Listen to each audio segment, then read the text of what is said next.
Hello, everybody. Hello and welcome to Heart of a Hobbit here on the official LOTRO Twitch stream. I'm Little Redhead, and I'll be taking you around Middle Earth today here on Twitch. So we're going to run around and have a good time together. So now if you're new to LOTRO, or if it's been a little while since you've been around, just kind of a review that there's a lot of different things you can do in Middle Earth. You can quest alongside the Fellowship, you can go into dungeons and instances, you can gather up with other folks and do socializing things. So, and then there's also like these light-hearted festivals that are scattered throughout the year. And those are the things that I like to focus on, is the social aspects and the festivals. I really love the festivals. There's just something about it that, I don't know, I guess I just enjoy festivals and events of that sort. And so doing so in Middle Earth, it speaks to things that I already enjoy. So unfortunately for us in that regard, we are in between festivals right now. So I wanted to do something else that might be kind of fun, and I thought it might be interesting to go around and look at the housing here in Middle Earth today. So we're going to do a bit of that. I'm going to take you kind of on a tour around some of the different kinds of housing and explain what's different about them. So if you have anything in the chat, make sure you drop a questions in there, or any comments, any thoughts, anything that you've been excited about with housing, maybe some fun successes that you've had with your housing. So feel free to, pop stuff in there. When do we get River Hobbit housing? I know, right? I'm very excited about the idea of another set of housing, and which is crazy, right? Because I already have multiple houses, and I'll explain how how that works. But yeah, I just want them all. I'm like, this is like my Pokemon. I got to collect them all. Kinds of housing, right? So yes, I love the LOTRO housing. I think it's really fun. So now, okay, housing though, when you're first getting started, it didn't make sense to me. What I think of when I think of a house, I'm like, okay, I'm going to go buy a house, and it's going to have a living room and a bedroom, or at least a place for, your living room space and your bedroom space and your kitchen space and your bathroom space, or showering space or bathing space, whatever you've got. So I was like, how does that translate to housing in Middle Earth? Well, it's not exactly a one-to-one. It's basically, think of, you're being given kind of like a shoebox. Remember when you were a kid and you got a shoebox and they're like, make this into a diorama or make this into a scene or something. That's really what you've been given. You've been given a shoebox with a bunch of spots where you can put things. And, maybe you've got a couple different categories. So you've got large items that can go in the house, and you've got small items that can go in the house. And there's specific spots in the house that will take those things. So you can have a small this, okay, it can go here or here or here or here or here inside this box that you have. And then you've got a yard around that. And so there's outdoor items you can have too. So maybe you've got like a giant fountain. Okay, well, that's a large item, a large, yard item. Okay, well, it can go here, or it can go here, or it can go here. So those spots are all called hooks. So you'll hear people talking about that a lot of times in the game. It's like, well, where's my housing hook? Or how does this housing hook work? Or why can't we get more housing hooks? That's really usually what you hear. So that's what people are talking about. And so that kind of made more sense to me once I kind of got away from thinking of it as like housing in the real world and housing in our play world are very, very different. And also, like, if there's a kin house, when I first was playing and somebody was like, hey, yeah, you can go into the kin house and, and decorate anything you like. And I'm like, so does the kin house have bedrooms? Like, do we all get our own bedroom and we decorate that? Not like that at all. Again, it's just a bigger shoebox, and you still got the box that you're decorating, and you're just given permission, just like everybody else in the group, to go in and put things into these spaces and move things around. So that's really what it is. Just think of this, that you've got a giant box to play with, and how you play with that is where the customization kind of comes into play. So when it comes to housing, there's basically two different kinds. There's standard housing, and then there's premium housing. And standard housing, sometimes it's called classic housing, sometimes it's called housing for the rate of the different races. So there's different ways you can look at it, but basically it's like there's housing that you can buy with in-game money. So, your in-game currency. So like if you open up your wallet And you're like, well, how much money do I have? Now, I've been playing this character a bit, so I've got a fair amount of money. So, you know, I could buy a house, like a standard house, with this in-game money. Or I can buy a premium house, and that takes LOTRO points or mithril coins. And I've been kind of stocking up on mithril coins when they go on sale, so I can buy more housing if I want to, for example. Or, you know, or costumes at the Halloween festival. Okay, so throughout Middle Earth, in some of these starter areas, because right now where I am, I'm hanging out here in the Shire. And I've gone over here to Tuckborough. And in Tuckborough, let me close the map, you'll see here is Andy Brockhouse, and he is the Mickle Delving Housing Broker. So there's 4 different racial housing or standard housing that you can do. And one of them is of the Hobbits. So the Hobbit one is located in the Shire. It's located down here. It's called the Shire Homesteads. And you can talk to Andy here and buy a house in the Shire. Also, you can buy a house in, hello, Grave Diggers.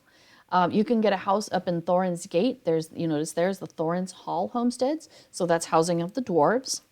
There's Falathlorn homesteads. That's the housing of the elves. And then you can also, let me zoom back out and go to Bree. If you go to Bree-land, over here is the Bree-land homestead. So there's Breetown, and Bree-land homesteads is down here. So, so those are the 4 different standard housing types that are out there. And each neighborhood type has a different look to it. Each of the houses, you know, they've styled them to be of that race.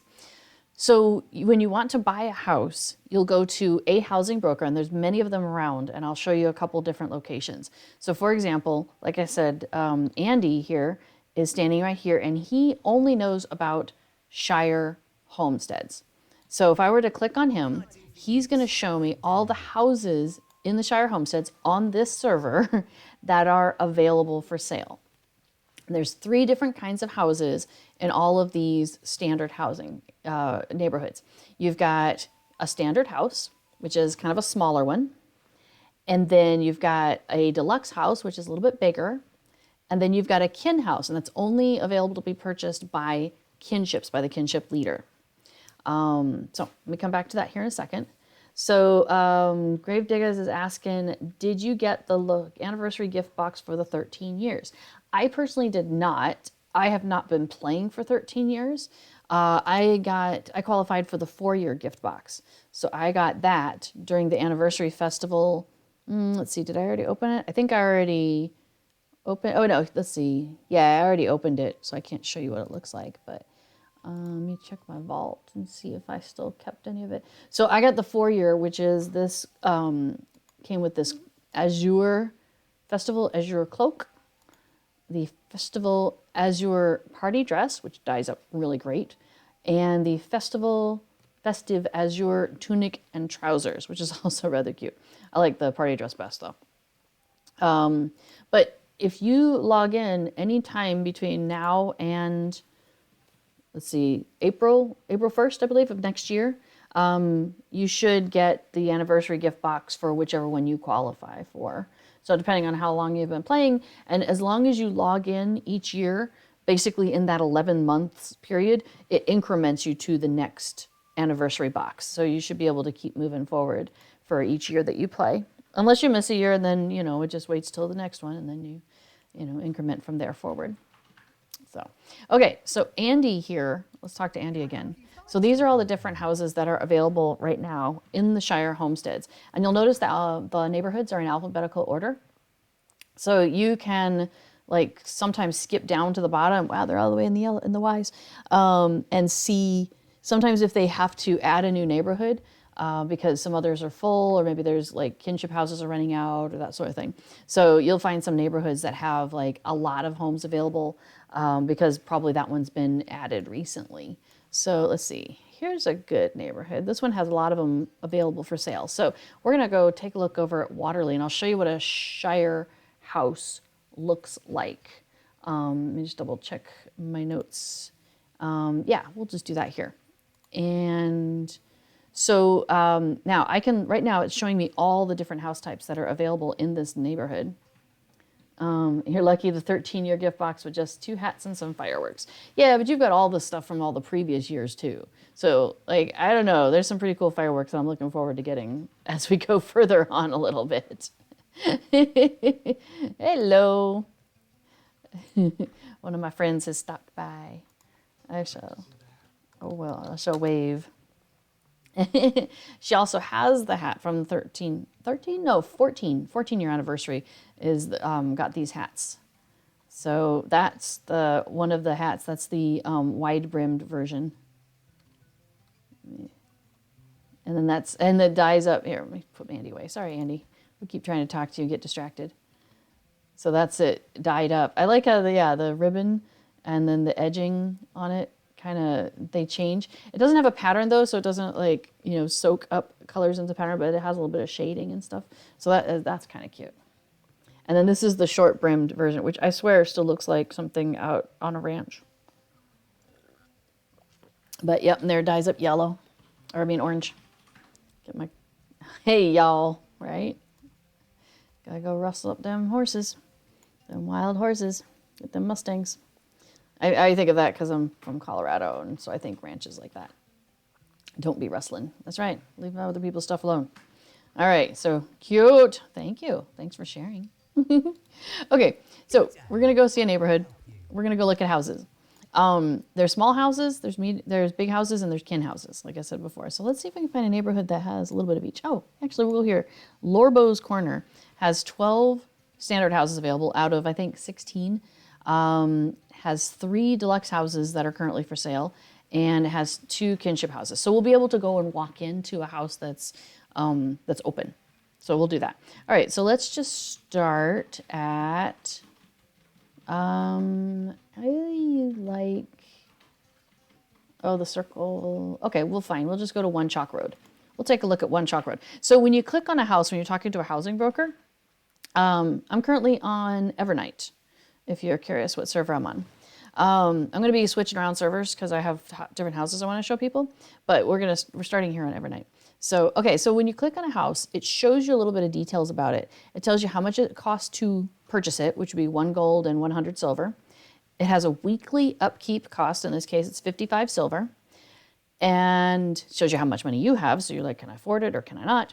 And then it tells you it has 32 of those interior decoration hooks like we were talking about, where, inside your box where you can place things, and 5 exterior hooks, so out in the yard, and then access to shared housing storage. So inside you have a chest and you can stuff stuff in there, which is great. So it's like additional storage.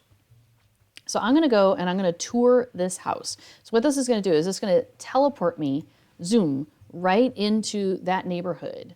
So this is kind of like also an easy way. So if maybe you're like, out somewhere else, like maybe you're well, that doesn't help because there's no housing broker there. But I guess if you're in Tuckborough and you really want to be in the Shire homesteads, there's a quick teleport way. We'll talk more about that here in a few minutes. Okay, so I am here in the neighborhood, and this is the main entrance that you come in through here.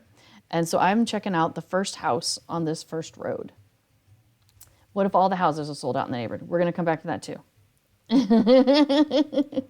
I figure we'll start with a baseline of understanding what is a house, and then I'll get you into all the fun, exciting things you can do about a house. Okay, so I've just walked down into the yard. It's telling me, here's the for sale sign. So if you just happen to be wandering through a neighborhood, the for sale signs will be out there too, and it gives you that same information. So it's like, what neighborhood am I in? What type of neighborhood? Shire homesteads, for example. This is a standard house, the small ones. And that's how much it costs. That's our upkeep and what kind of hooks and stuff. Now, I'm not going to buy the house, and I'll tell you why in a moment, but let's go ahead and take a look. So this is the small house, and all of the small houses have pretty much the same idea. It's just done up a little bit differently, and that is you basically have 2 rooms. So in this case, we've got this cute little Shire house with the, everything's rounded. We've got our round holes going through and all of that sort of stuff. And then you've got a second room over here. So in this case, we've got a fireplace in here. The storage chest, I believe, is over here. You've got the ability to change the colors of the walls and texture. Same thing with the floor. We got a little fireplace over here. So that's what the interior of your, playhouse looks like. You've got 32 places where there's hooks. Some of them are on the walls. Some of them are on the floors. Like maybe you'd get a piece of furniture and stuff it here and put things here and put things there. So that's what a Shire small house looks like, the standard house looks like. We're gonna go look at a deluxe house. I'm gonna take you around the Shire and then I'll take you to Bree where I have a house. So with these standard houses, these racial-based houses, you can only own one on the server for your account. So I have a Bree house. Therefore, I can't own also a Shire house or a Thorin's Hall house or anything like that. Now we've kind of skipped the middle house here. This is a kin house, and it'll tell us back here at the for sale sign. Let's look at the for sale sign. So this one tells us right here that this is a kinship house. So only a kinship leader can buy this house. And again, I'm not going to buy this house because I am a kinship leader, but we have a house in Bree. I'll show you that one in here in a few minutes. But it tells you, you'll notice that the cost of it's a little bit higher. This one's 16 gold. Remember that other one was 1.5. This one's 16.5. They range from about 16.5 to I think 18 for the kinship houses. And so you've got a lot more yard space. And here in the Shire, you get a cute little set of flowers by the door. Every house has a mailbox. So if you're not VIP and don't have mailboxes on the go, that is a great place to be able to check your mail. Another cool thing about housing is that you get travel skills. So you would get, you get a travel to your personal house skill as soon as you buy a house. You also get, if you're in a kinship, you get travel to a kinship house. And if you're in a kinship, then you will also get travel to a kinship member's house. So right there, if you're in a kin and you buy a house, you've got 3 travel skills. And if you're just in a kin and they have a house, you get the kinship house and the kinship member's house. So you've got 2 for being in a kinship that has a house, a kin house, and then a 3rd one for buying your own house. So it's really, really cool to be able to buy, housing and have that teleport and transportation system. So I'm on Evernight right now. Let's see, is there a way? I don't know how to do that. Okay, that's all right. I was thinking I could put a little thing on my screen, but I'll figure out how to do that in a bit, unless I know how to do that.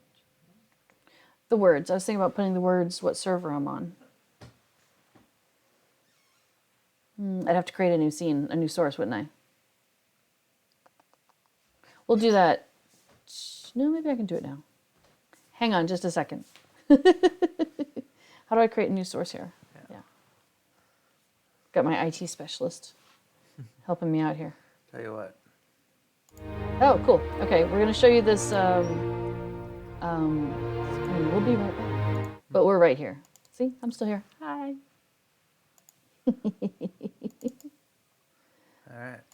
All right. Okay, so Evernight server. From the top. Yeah. And then how do I make it show? It's there. Oh, yeah. Great, thank you. Yeah. All right, can you all see that? Can you see where it says Evernight server? I'll be on, excellent, thank you. I'm going to do Evernight and Landreval, so I'll come and see you over on Landreval in a bit. And then I'm also going to do Anor, because I've got houses in all these places that I want to show you guys. I may be a little bit of a housing nut. Okay, so this is a kinship house, so for the Shire. So you've got this big open room here. And then you've got a room off to the side, and a lot of people consider this like their kitchen or their dining room. Your chest for storage is over on this side. If you go back out to the big room, you've got a fireplace there. And then you go down this little side hall, and you've got a branch here, so it takes you down here. And you've got a room here, which you can set up, some people do like set it up like a study, or you could set it up like a bedroom. Or however you want, like, right? You can play with the furniture in any way you want. And then there's also another room down here. So the Shire house, yeah, you've got your big room, And then everything is though on one level. There's no multi-levels. You'll see it's done a little bit differently in Bree, where you've got stairs that go up in the kin house. I don't know who Skok's kin house is, but if you put the address in, maybe we can pop over.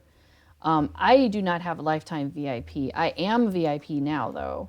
I pay for the VIP subscription. I find that really useful for me, and yeah, I really like being able to do things on the go.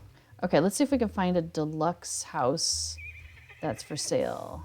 Let's see, is 3 Chalk Road a deluxe house? So that would be the middle one that we're talking about. Yes. So remember, as a person, you can buy the standard house, the small one, or a deluxe house, which is the bigger one. So notice that this one is 7 gold. I think they range from 7 to 8.5 gold to purchase a standard house, and that applies for all 4 of the regular houses. So that applies to elves and dwarves and man and hobbits. Okay, so this is what a deluxe hobbit house looks like. So notice it has a similar feature to feeling as that kinship house maybe, where you've got this big central room, but it's a little bit different in that you've got one side room over here with your storage chest over here, and then you've got one side room over here. So you've got 2 side rooms. So you have 1 big room, 2 side rooms. So that's your deluxe house. Remember the standard house, the smaller one we saw, had 1 room that you come into and 1 side room. So this has a bigger central room and then 2 side rooms. So that's kind of your basic differences there. And that's what kind of the Shire housing looks like. And you notice the aesthetic of it. It's got, you know, the big rounded things. You've got the arched kind of inside, and like little details that might be somewhat agricultural, like your little flowers and such like that. Okay, so we're gonna pop over to Bree, because I know you guys want to see what does a house look like that is owned and decorated. So Gondor and Rohan, and yes, Gondor and Rohan also have houses, and we're gonna get to those not too long. Those are premium houses. So kind of going back to what we were talking about before, you can buy a house in the game, a house of the Shire or Bree-land or Thorin's or Fallowthorn, both Ered Luin areas. And those you could buy for in-game money, for the money that you just get for, you know, trashing things and whatnot. And you can own one of those on the entire server for your account. Now, when it comes to Gondor and Rohan, those are premium houses, and you buy those with housing writs or LOTRO points. And so those cost, you know, it would take you a while to save up if you wanted to, but you absolutely can. Okay, oh, so here's my house. So I'm in, I have a Bree-land house, and I have a big Bree-land house. I have the deluxe version. So here you can see, let me show you on the map. So this is the way you come in, and the house, my house is right here on Long Street. So, and then right across from it is the kin house. So we'll go check that out in a minute. So like I said, I have the deluxe house, and you can see I've got all sorts of interesting things in my yard. I've done it up with some horns. We've got a mushroom ring. We've got an ominous pool, very ominous. We've got a little mossy wicker chair over on the side there. So now that I'm in a house that I own, I can click on this over here, which says toggle decoration mode. So now I've gone into decoration mode, and it shows me where those hooks are. So like if I click on this, it shows me this is a large yard space, and into it I have put this item, this ominous pool. And the ominous pool, now you've got some sliders here, you'll see. So you're able to move things around a little bit and shift it a little bit here and there. Cool, thank you.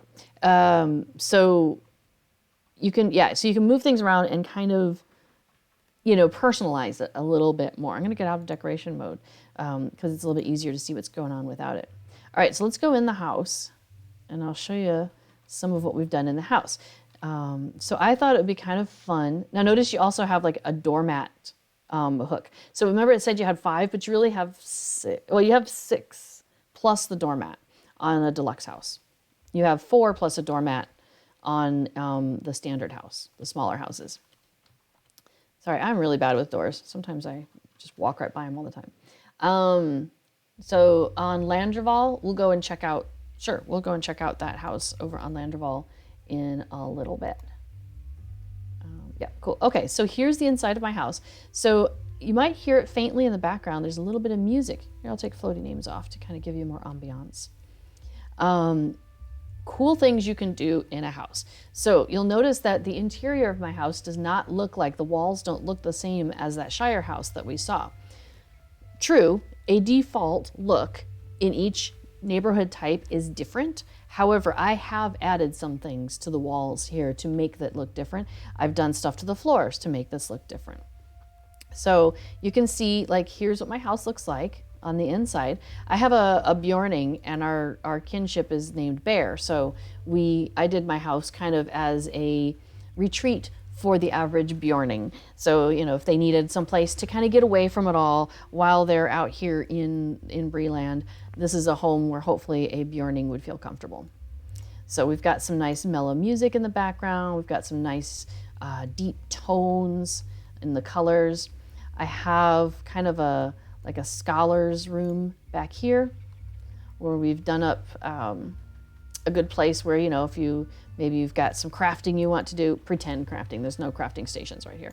But I just thought it would be cool to make it look very, you know, scholarly and like you're working on stuff. Now you notice as I'm walking around, you can hover over things and see what's what. So if you're at somebody's house and you're like, oh, that's really interesting, I wonder what that is. You can hover over it, they'll tell you. Or if you have floaty names on, you can see also. And then you can like go to the wiki and figure out, well, how do you get that? So I'll show you now. And then, okay, so remember when we were over in the Shire, how we walked in, you had a big room and then you had 2 side rooms. On your deluxe house, same thing, right? We've got our big room here, and then we've got our 2 side rooms. I just showed you the one on the one side, and then I'll show you the one on the other. Oops.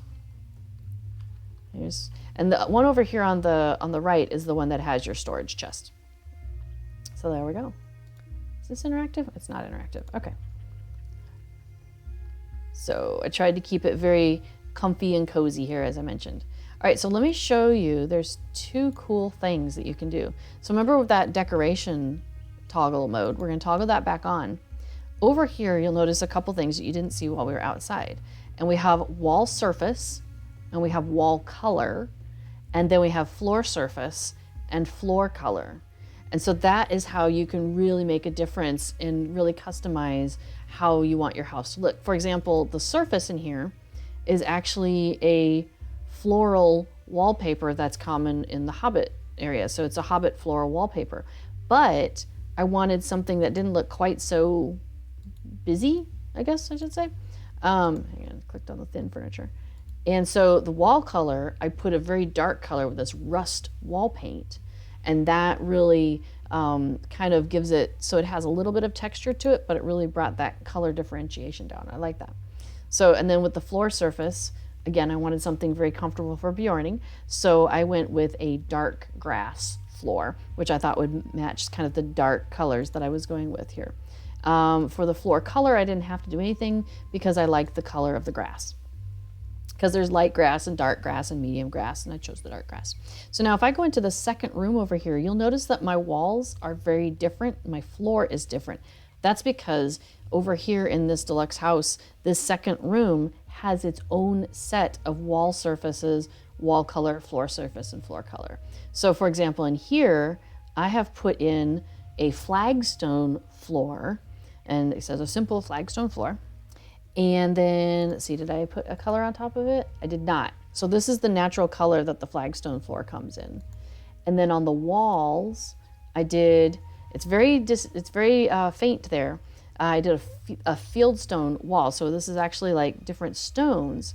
But I went ahead and I think I did black color on the, sorry, not the floor color, for the wall color. And that really, again, you know, took out a lot of the detail. So you still see there's a little bit of texture there, but it really made the room, I don't know, I like the way that looks. So now I can toggle off decoration mode and those go away, right? So you don't have to see all of that there. But there you go. So that's kind of tells you a little bit about how, how I did some decorating here. Okay, so let's go across the street. Let's go and check out the kin house. In fact, I'm just going to teleport there. Haha. I know it's right across the street, but we're just going to do that. Yeah, we'll go check out that kinship house on Landreval in a little bit. I want to show you the kinship house here. And then I also want to show you the, I have a Mead Hall, and that's a premium house. I kind of wanted to show you all the basic houses first, but I think we're going to have to bip and bop. Okay, so this is a kin house in Bree. And so you'll notice it looks a lot bigger.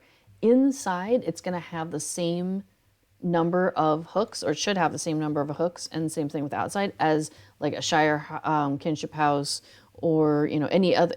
All the houses should be the same from one neighborhood to another. It's just where those hooks are located, and the look of the housing, and the look of the yard, and the look of the neighborhood.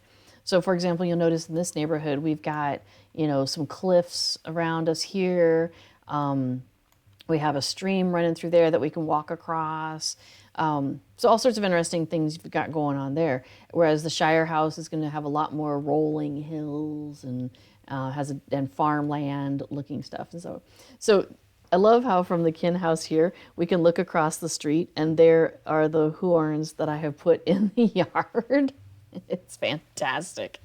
So I love how anytime somebody comes to the kin house, it almost looks like, these horns are trying to escape from my yard and make their way over. Now, what we did is we're able to take them on their hooks and push them close to the edge, and that was how we were able to make them look like they're climbing out.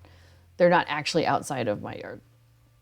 Okay, so you notice at this kin house, what we've done is we've got a very useful kin yard. We went ahead because we were all into crafting. And so all of the crafting spots are here. So we've got a forge, we've got we've got a workbench, we've got an oven, we've got a supplier horn, we've got a study. And I kind of pushed for having us all kind of put it in a little bit of a circle, because then when you're doing one thing, you can almost reach another. Like if you're a jeweler, you could stand just about, it's right around here, and I can forge, what was I doing?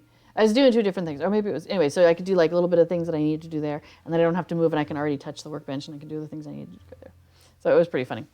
So anyway, so this is our kinship, this is what a kinship house yard looks like on the outside. And again, I can show you the hooks. So one thing that's cool about kin houses is they have slightly different hooks that you don't get in a standard house. For example, this enormous yard. You only get those in these larger houses, like in a kinship. Same with a huge yard. Now, they did take some of these and put them into the premium housing options. So now you have those, but if you have in your standard housing, huge yards and enormous yards, you won't find those. You'll just find small yards and large yard spots for decorating, which is fine. You got plenty of stuff you can do in large yards and small yards. But you can see, for example, Marigold, it's going to run me over here, but she's attached to that small yard. So she's way over here on the path, welcoming people as they come up. But she's actually attached to that hook right there. And you'll notice that her slider has her all the way to the edge there. So I'm not going to mess with that. There's been some updates, just general LOTRO updates, that have caused some issues with some of the sliders. So if you move things too far away from basically the center of the house, it doesn't like that anymore. So sometimes people have things that are pushed far from the house that worked then, but if you tried to change it now, it would say, no, you can't have it there anymore. So I hope they're going to come back and fix that at some point, but it's, they've got a lot of other things that are kind of a higher priority at the moment. So, all right, so we're going to go in. We've still got our treats doormat out here full of the honey bears from the fall festival. So that's kind of fun. All right, so we're going to go in here. So this is the interior of a Bree-land kinship house. So remember we went into the Shire one. We had kind of an entry room when we first came in. And that's what we've got here. We've got our little entry room with a, you can grab a drink on your way in. And then you've got your central big room. Now in this version, in the Shire, or in the Bree-land, they give us like a stage. And so you can, maybe you're having a gathering and you have somebody who's like trying to get everybody's attention. Maybe they're up on the stage. This is also where your chest is located. So your storage chest. Now, cool things with this is if you click on that second thing, that housing management icon there, the one that looks kind of like a little house, you have 3 tabs you can play with. You've got your information, which we saw pretty much matches the information that we saw on that for sale sign. It tells us about the house itself. For example, we have 118 interior hooks, 12 exterior hooks, and access to shared housing storage. Maintenance, though, so remember we were talking about maintenance and you have your weekly maintenance. This tells you how much that is, and it tells you when it's paid up through. You can pay up to 6 months ahead of time. So right now we are paid up for this house through November 15th. And if I wanted to add some more, I would just click on that button and it would add another week on there. It looks like we're maxed out right now, so I'm not gonna worry about it. Now under permissions though, this is where it gets really interesting. So for example, the kinship leader, that's me, so I have access to everything. I have set it so that everyone in the world in the server can come by and they're allowed to visit the house, which means actually come into the house. They are allowed to pay maintenance. So yes, you can open maintenance to strangers, and there doesn't seem to be any reason not to do that. So I do that on all of my houses. They do not have the ability to interact with the decorations. They do not have the ability to interact with the storage. This is for everybody. And they do not have the ability to use the decorations or to mess with permissions. Actually, yeah, they do. They do have the ability to use decorations. Okay, good. I was thinking normally I usually give that. For example, if somebody wanted to come and use the any of the crafting stations outside, they're allowed to do that because we do have use decorations checked. Awesome. So now for kinship members, though, we have set it that a kinship member has access to the storage. So not just anybody off the street can come wander in and open our chest and look in it, but if they're a member of the kin, they can, if they're a kinship member. Now, when we first start with somebody and they're a kinship recruit, we don't, because, maybe somebody might just be weird and get in and I don't know. So we want to wait till at least we, know somebody for at least a little bit. And then we give them back, we just bump them up to being a member and they have access to all the stuff. And at that point, they can pay maintenance and all the other things. And then if you have specific people that maybe aren't part of your kinship, but you want to give them more permissions than you give to the world, you can add specific people, one at a time. So like I could add a very particular, specific person and give them specific permissions. So you can always go in here and change up who has permission to do what in a house.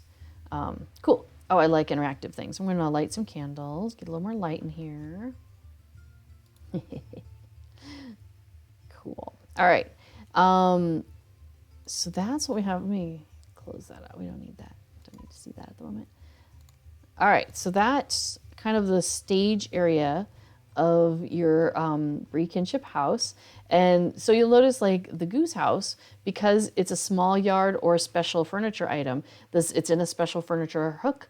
And so it could be here. It does not have to be outside. And just like I did that with the shrew house across the street. And when you click on it, a goose comes out. Only one can be out at a time. We've got our War of the Three Peaks map table. It's more like a map rug right in the corner there. And that is a teleport item. So you'll notice there's all sorts of fun things you can decorate your house with. This Dragox fireplace, we kept running Dragox for a while and got to the point where at least one of us got the fireplace. Here, I'll zoom in. You can see when you click on him and he breathes fire. It's so awesome. Let me do that again. So he's got his, there he goes. So cute. So cute little dragon. And then, so we've taken some of our decoration items and stacked them. So normally, for example, this cask doesn't look like that, but we've got this one which is attached to that small furniture hook. And then the big guy underneath him, the large Rohirric cask, and he's attached to a large furniture hook. But because you have the ability to move things left, right, up and down, front, back, so I was able to stick this on top of here. Let me see. So for example, if I click on that, and maybe I want to move it, you know, a little bit more forward. Oops. Oh no, I messed up everything I did. I regret everything. All right. So, well, now we're really going to have to fix it. All right, let me scooch it back because now I don't like it. I like it centered.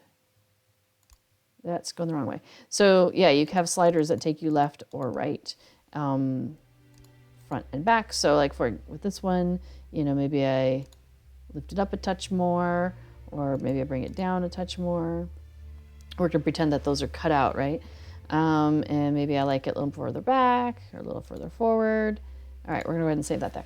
And then you can also rotate some things now also. So like maybe I like this keg, but I want to turn it so people have better access to the pretend spout, which is there. So we're going to rotate that just a little bit. Okay, so I'm going to go ahead and turn off decoration mode so you can see. And then we've got, you know, the bear over here having a grand old time, and you can, you know, pull up a bar stool and sit with him at the Bjorn's table there and enjoy a good meal. So we've had some fun decorating. So this is the main room. It's great for, you know, gatherings and whatnot. Now we've got our side room, one of our side rooms. Remember at the Shire one, you know, you had where you kind of go off on the two separate paths. So this is kind of the stand-in for that. So we've got, let me go ahead and, there you can see we've got a bunch of the furniture during the spring festival, that Gammer's Best stuff, and we put that there. And of course we've got our sleeping pig over by the fireplace. So we made a cute, cozy little sitting room. And then if you go up the stairs, so notice here now we have stairs, which again, we didn't have at the Shire house, but this is kind of taking that same idea, taking us up the stairs. And now we've got this room that's on fire. Yeah, this is kind of our dark and dangerous room. We've got bats flying through here. We've got a column of smoke, and we have the mysterious door. So I love how with LOTRO they've given us a handful of interactive items. So for example, if I were to click on this mysterious door, you'll notice that I'm doing a travel induction now, and it does have the bar of an induction happening, and all of a sudden, dun, dun, dun, dun, that is a kinship house in Bree-land. So, and that just took me to Mordor. Welcome to Mordor. Ta-da!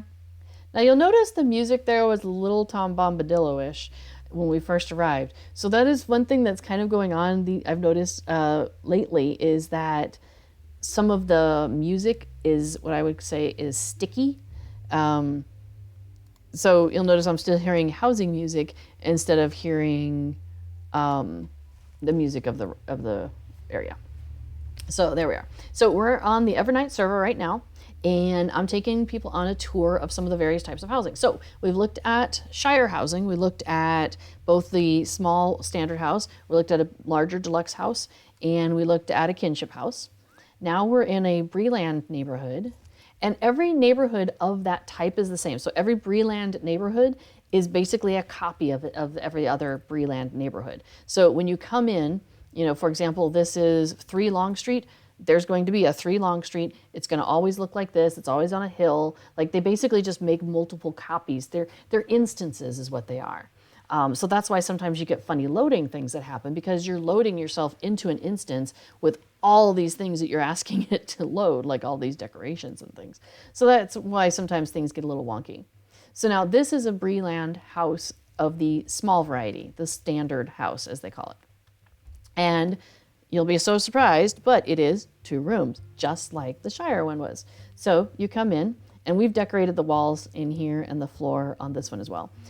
This is one of the kinship members that I have access to doing a lot of stuff in their house. So I've put like a little table and chair, or table and bench over here. We've got a bench by the fireplace.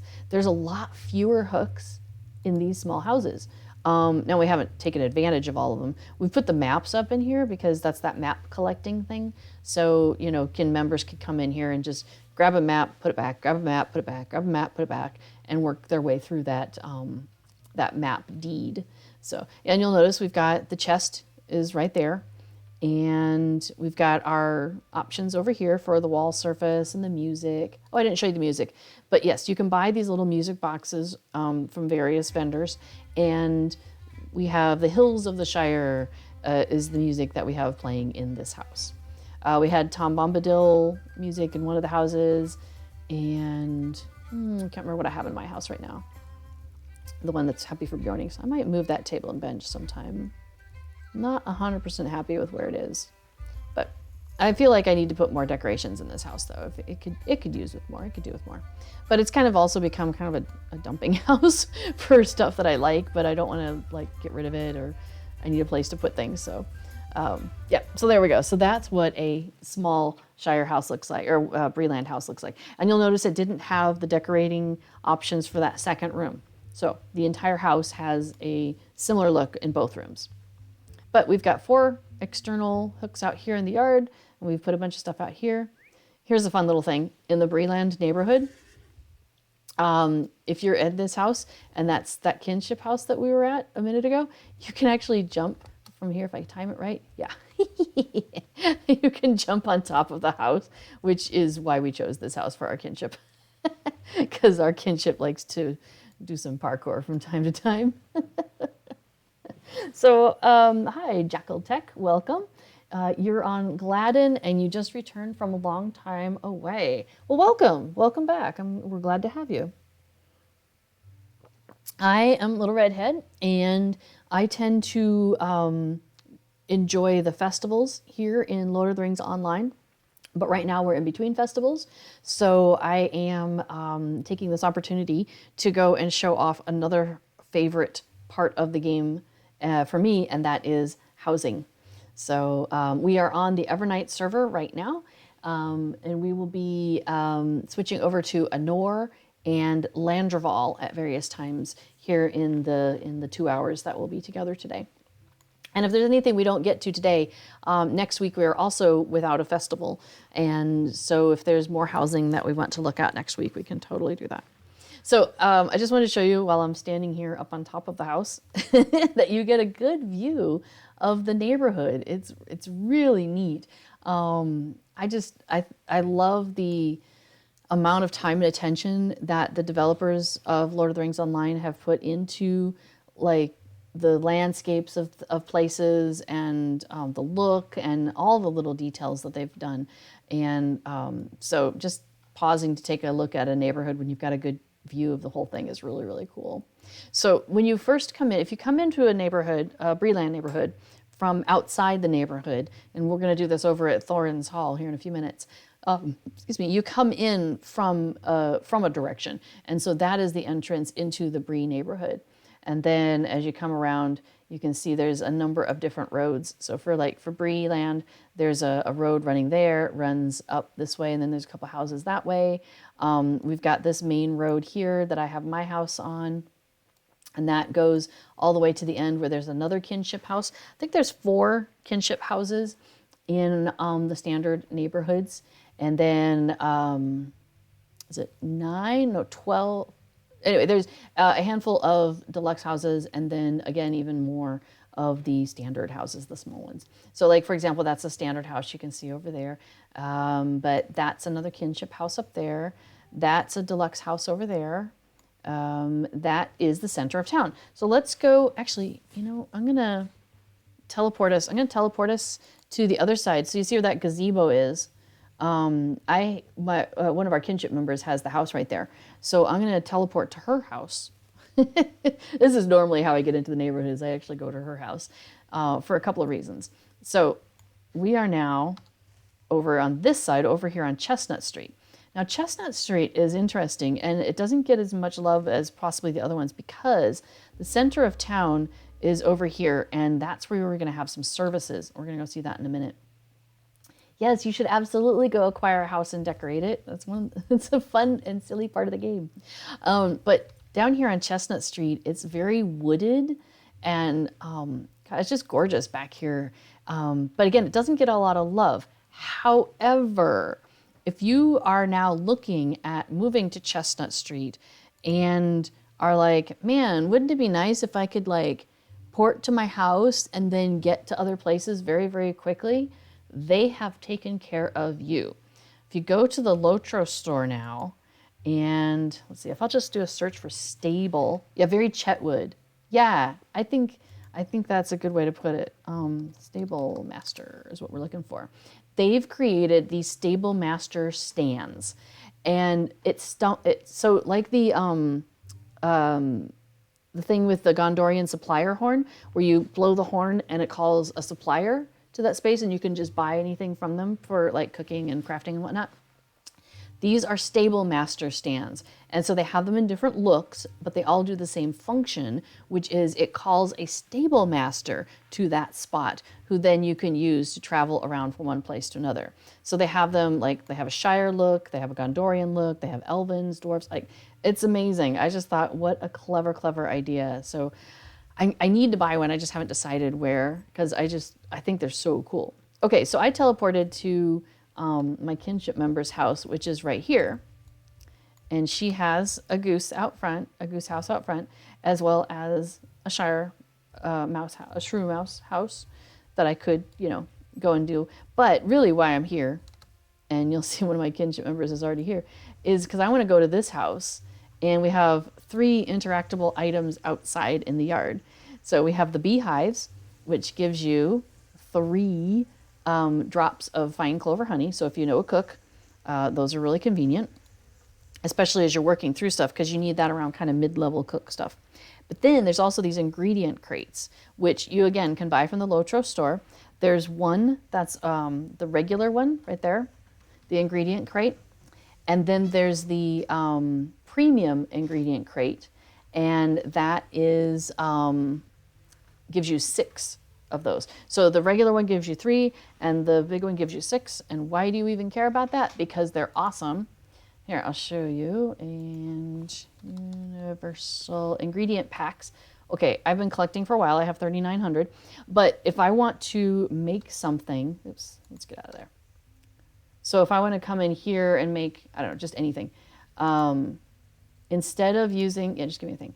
Instead of using these actual ingredients, like maybe I don't have that or whatever, and I'm just making it for myself or somebody else on my account on this server, I can use universal ingredient packs. Like in this case, I can make an earring of Eomar, which is a guild level item, using 10 of these packs that I just picked up 9 of. And this item will be bound to my account, so I can pass it off to any of my other characters on this account, and I can choose, which output I want. So it's automatically going to give me, in this case, the crit item, because the guild item is the crit item. So that is pretty dang cool. Okay, so we're gonna jump off a cliff, because that's how we roll, and we're gonna run down here to the center of town. So every neighborhood has a center of town, and these are a huge feature. These are fantastic. So you know how you're out in the wild and you're like, oh man, I'd really love to do 10 tasks for Men of Bree. Okay, I gotta get myself to Bree. I gotta go to the Boar Fountain. I gotta go, give something to pick up the quest there, run over to Heathstra, go back to the board, run back to Heathstra. Don't have to do that here. All of the boards are here up through like level, what's the highest level it goes? Up through level 110. Anybody who wants tasks, you can turn it in at a board here. So I might go to maybe this task board that does levels 41 through 50. I've met all of these people, and so they are like, yes, you can do tasks and get reputation with us. So I can just scroll through and pick who I want to do and turn in that stuff. So maybe I pick one up, and then I just turn around, and there's the box, and I turn it into the box. Don't have to go running back and forth to anybody. It's fantastic. I love the task boards in the neighborhood. And I think Bree, the standard housing ones are the best. The premium housing neighborhood, the way they've split up the boxes versus where the task boards are, I don't like it as much. I really like it the way it is here in these basic neighborhoods. Okay, also, when to Cranesville. is in every single one of these neighborhoods. She's by the task board. So if you are a VIP, this is a quick and easy way that you can get to Wenda and pick up your VIP subscription buffs. So very cool. Now you were asking in the chat, I saw there was a question of, do we know which stables the stable master connects to? Yes. In each neighborhood, there is now a far-ranging stable master. He gives you, these are the stable master locations that you would get from buying that item in the store that you would put into your yard. So you could travel to the center of town, or you could get one of those things and put it in your yard, which would be super fantastic for, say, the premium Belfalas housing. And I'll show you why that is going to be super awesome here in just a minute. Okay, so you have Anorian after battle, so some high-level stuff. You've got Bree-land, including South Bree and the festival grounds. So this is a fantastic way to get quickly to like the Bree-land festival grounds if you're trying to do anything having to do with Bree festivals. Also, if you're at the Bree-land festival grounds, you can just take that horse that's right there and it takes you right by the stable master at West Bree. So that's quick travel too. If you scroll down to the Shire, because it's alphabetical, so the for the Shire, you also have, the party tree. So again, festival, quick travel, super easy to get to and from the party tree. You can also get to the Shire homesteads, and you can get to Mickle Delving from here. And those are all swift travels, all swift travel. Fantastic. So you'll notice that you can get to all the different housing neighborhoods from this guy. So if you were trying to get to another housing neighborhood because maybe it's, you know, near where you're questing, this is also a fast and easy way to do that. I haven't done the dwarves and I haven't done the elves yet. We're going to head over to Ered Luin here in a few minutes. So yeah, so you've got a whole bunch of different stable master locations that you can get from this far-ranging stable master. Now they do have to be unlocked for you. Like, you know, if you're level 10 and you click on this, it's not going to let you go to Moria. You know, you have to have met the stable master in order to get there. If there's a stable master on the other end, like the party tree, there's not. It just, there you go. All right. Cool. So let's see. So yeah, so that was the question about what links it has. So we're gonna go, yeah, let's just go ahead and head over to Thorin's. What can I do for you? So, because I don't have a character with a house in the Thorin's area. So that would be Ered Luin and Falathorn homesteads, that's the elven ones, and Thorin's Hall homesteads, that's the dwarven one. So we're gonna just travel, we're gonna just pay 1 silver for this, and it's off we go. Best housing in the game. You love the dwarven ones. You know, it's so funny. I find it's gorgeous, right? I mean, it's just it's so good at looking very dwarfish, and I enjoy going and visiting my dwarf friends. But for dwarven housing, I don't want to live underground, I guess. Okay, so you'll notice, I should step back here just a moment. When we popped in here, there was a couple of things. We've got a milestone. So if you ever need to get back and forth, you can always milestone to that, but you probably don't need to at this point. There's a person outside the neighborhood who will sell us a house. Just like, remember how we met Andy Brockhouse earlier with the Shire? Outside of every neighborhood, and there would have been one of these out in the Shire as well, is one of these housing brokers as well. Again, they're only going to show you houses, they're only going to show you neighborhoods that have at least one house for sale. So I know there was a question about, well, how do you get into a neighborhood where there's no houses for sale? Like maybe you're going to an event and it's in a neighborhood and all the houses are sold out. There's 2 different ways you can get in there easily. So one of them is to walk in, like we're going to do here in just a minute. Actually, we're not going to walk in. We're going to just teleport straight to a house here in a second. So one of them is to walk in, which we were there at the front door. So we would just walk in, and it's, before we do that, actually, I'll just walk back over here and show you. It's going to show me the full list of neighborhoods because it doesn't know where I want to go. So when I get over here to the screen, notice I'm here at the neighborhood gate, the transition screen, and it's like, well, which neighborhood do you want to go into? Now, if I had one starred, I could just click the star and it would show me, oh, these are the neighborhoods you have starred. Yeah, we'll do that. But what it's doing here is it's showing me every single neighborhood that exists in there. It should be. But I am not going to any particular neighborhood. I just want to find one that has some houses we can walk into. So we're going to go find a neighborhood that has houses we can walk into. Okay, so it looks like Airbar here has a bunch of houses. And I don't know the streets very well, so we're just going to plop ourselves down in the middle of somewhere. Let's see. Let's try this High Spires. Oh, that's a kinship house. Well, I don't want to start with a kinship house. Let's start with Roaring Road. That sounds lovely. So we're going to go tour that house.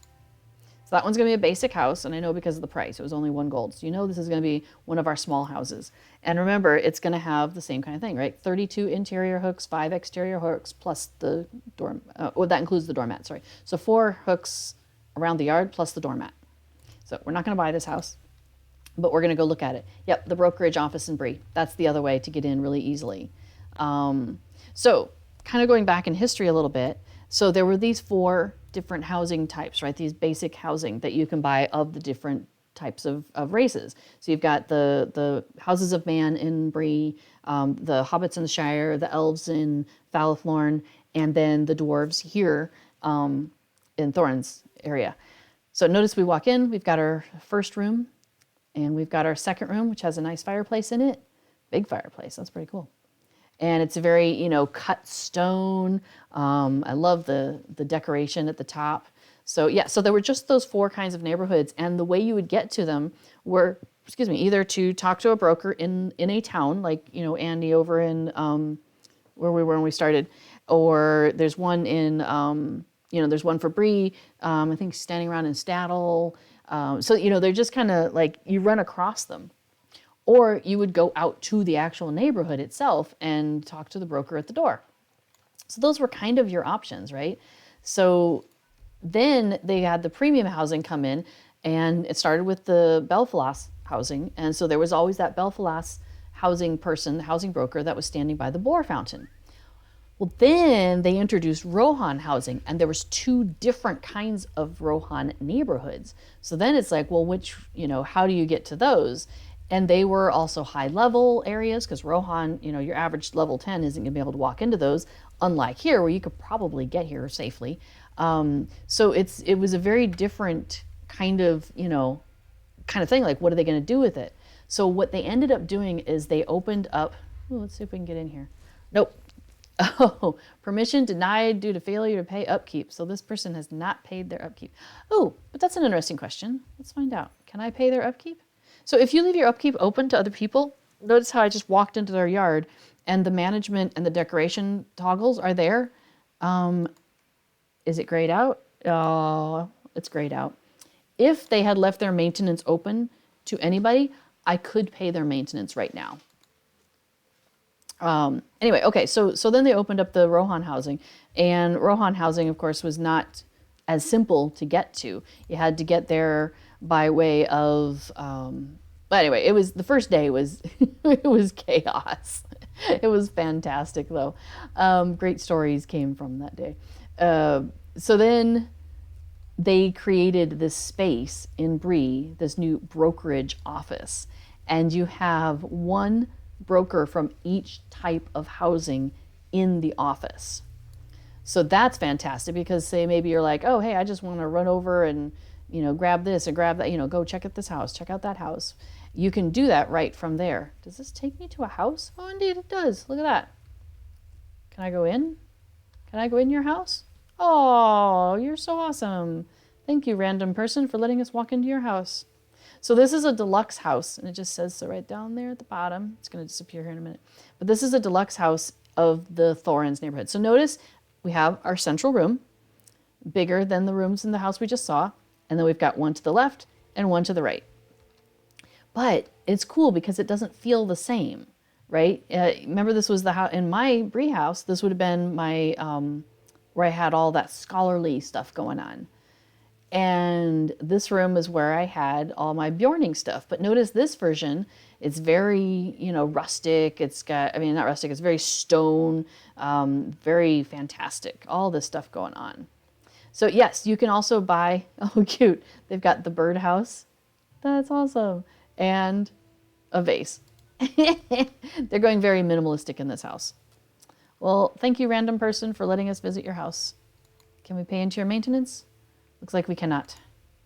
Oh well. Well, I won't leave you any coppers at the door. Oh, that's a neat little... Oh, that's from the Midsummer Festival. That's the white one. Ooh, very pretty. I didn't get that one. I got other ones. That's nice. Okay. So, yes, you can also buy housing decorations. So how do you get housing decorations? Oh, what happens if I go down there? Do I die? Let's find out. Whoa, that's a little further than I expected. I didn't. Well, wonder where I am. Cool, I'm by a kin house. Maybe we can get in. Yeah, so you can buy housing decorations from various housing brokers, and some of them have different things. So sometimes you need a very specific item. You'll have to go, oops, this might not be the right way. You have to find the right broker for that. Like the long table that you need as a cook to make the breakfast table and stuff. That I think is a Bree thing. Yeah, it's interesting because, let's see, there should be a road. Maybe I'm underneath the road. I think I'm under the road. Well, we're taking a tour. So this is what I said. Like I said, I don't know the Thorns. I don't know the Dwarven housing as well. So there we go. Oh yeah, tailors can make rugs. You can buy those recipes from the person. I think it's the Bree person you can buy the rugs from. Now they did an interesting thing with Belfalas housing. The first premium type of housing is those housing vendors in the middle of town, the housing vendors.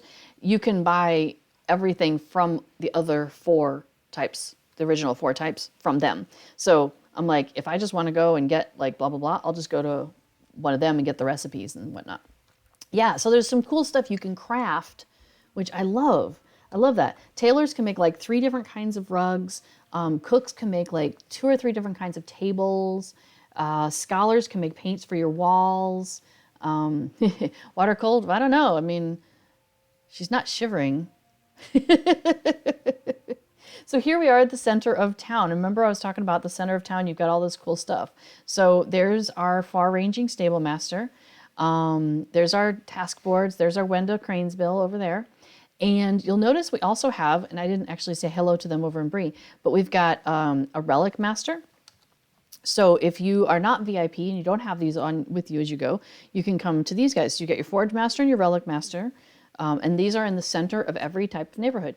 You've got a Skirmish Bard and a Skirmish Trainer. So if you wanted to work on upgrading your Skirmish person, you've got your Housing Furniture. This is what we were just talking about a minute ago. So from this person, I can get the Ancestral Bonds music theme. I can get the Ered Luin theme. I can get the brown woven doormat. So those music themes would only be available from this particular person or the Belfalas one as well. And I think the Rohan ones now too. Some of these paints and floor paints are available from anybody. But like the dwarf made table, the dwarf made bench, only from the dwarf or premium. The gray diamond stone floor, same sort of thing.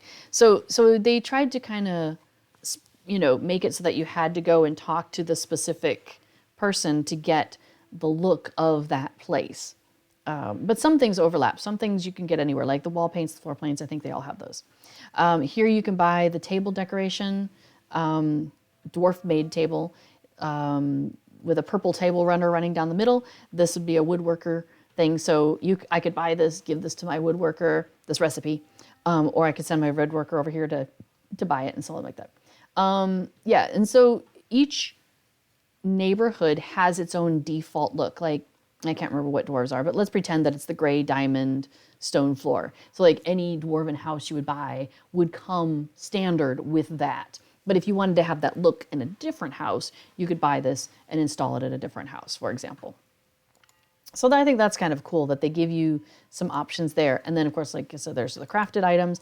And then festivals and events have all sorts of items that you can get to add to your house. Like we saw that the flowers, the white one that we saw here at this dwarven house. And then back at my house in Bree, I have like the purple open one and the orange open one and stuff like that.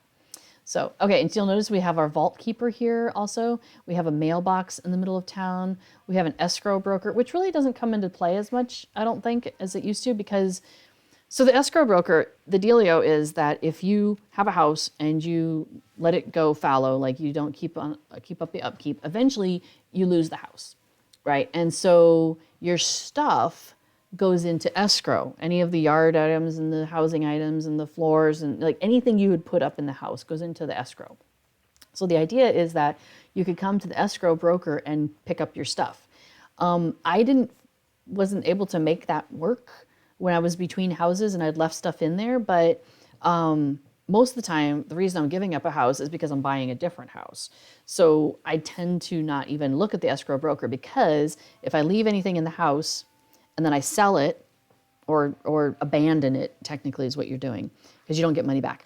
So you abandon it and then you buy a new house, all that stuff ends up in the chest in your new house. So it's all right there. You just have to pull it out and put it back up in the right places. Okay, so that's what a dwarven, oh, we didn't look at a dwarven kin house. I wonder if there's one nearby without me getting lost. Okay. We're going to try it. We're going to try and see if we can get to that one up on Frothing Road. I've been to that house before. I mean, not necessarily in this specific neighborhood, but in general, I've been to that one because I went to a dwarven party one time that took place at the kin house. It was really awesome too. Let's see. I've gone too far. I wanted to go that way. All right, let's try going that way.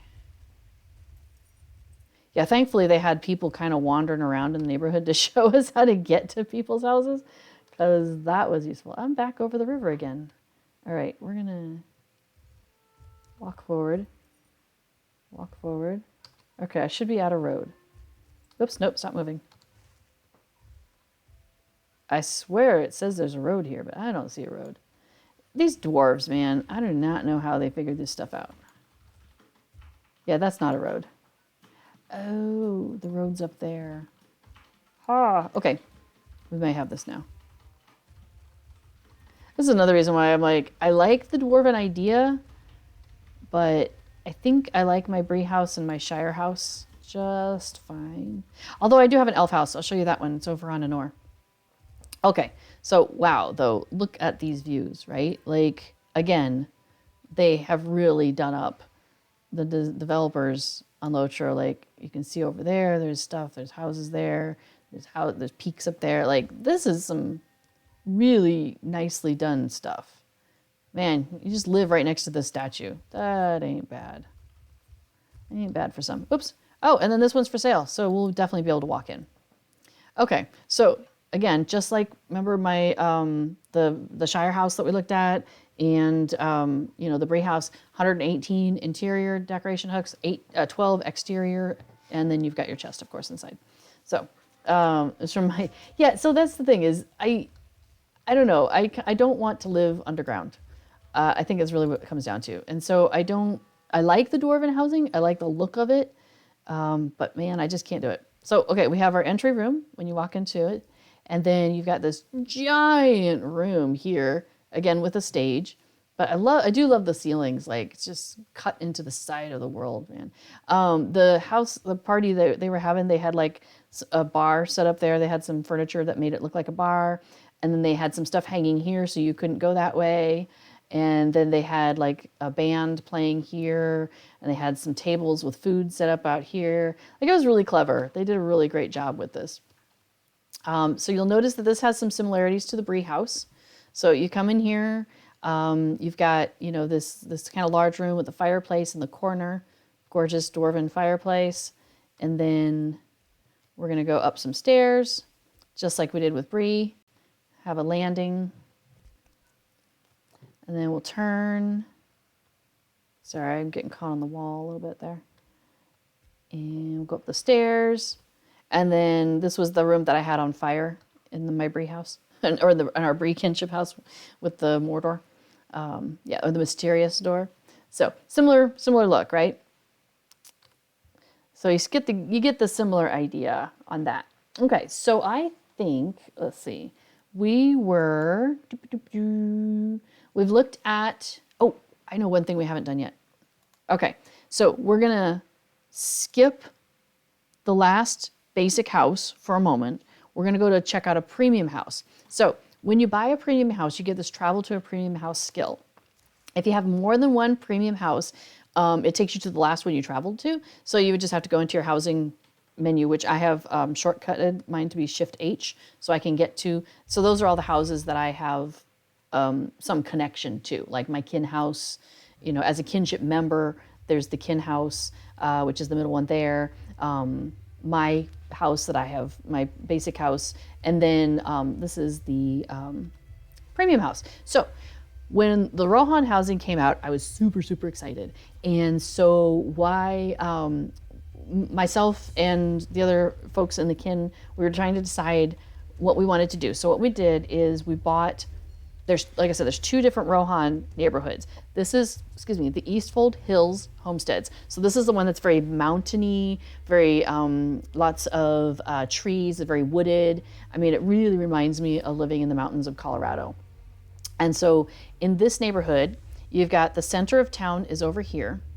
And then branching off of this ring road that goes around is you've got the various houses. Now there are fewer houses in the Rohan neighborhoods than there are in the standard neighborhoods and the Belfalas one too. So I think they realized that, you know, people were buying up certain houses, the big ones basically, and all the little ones were sitting there empty in the basic neighborhoods, and kind of the opposite happened in Belfalas. People bought up all the little ones because they're cheapest, use the fewest amount of mithril coins or housing writs and LOTRO points basically. And so the medium houses were sitting not being used. So what they did with this is basically all the houses are the same size with the exception of two. We've got a Mead Hall, which is like a Rohirric Mead Hall. So when you're going through the quest line, you're going to see houses that, you know, play Mead Halls that look very much like this Mead Hall that we're going to walk into here, but decorated differently. And then there's one house that's like the other houses, but plus a little more. So that's this one way over here in the corner, and that one has a tower, whereas the rest of the houses don't have a tower. So, all right, so we're going to go and take a look. And again, my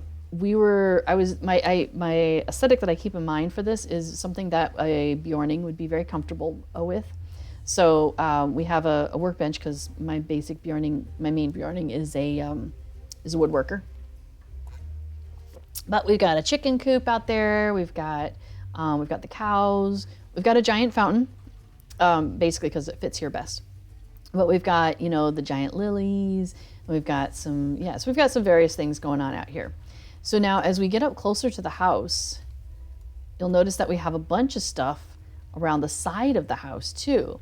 And we have all these amazing views out to see other parts of Rohan. Yes, I do have a stone of Eric in my yard. And I have a standing stone in my yard.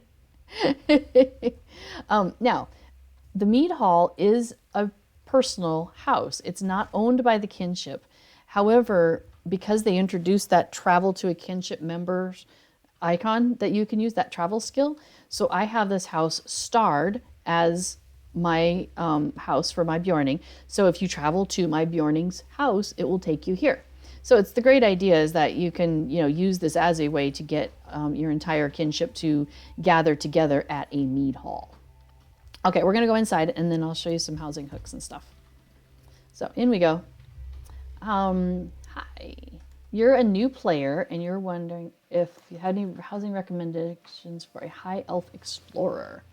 So, I mean, if you wanted to stay in with high elves, I mean, elvish housing, the Falothlorn housing is probably the one, yeah, the aesthetic.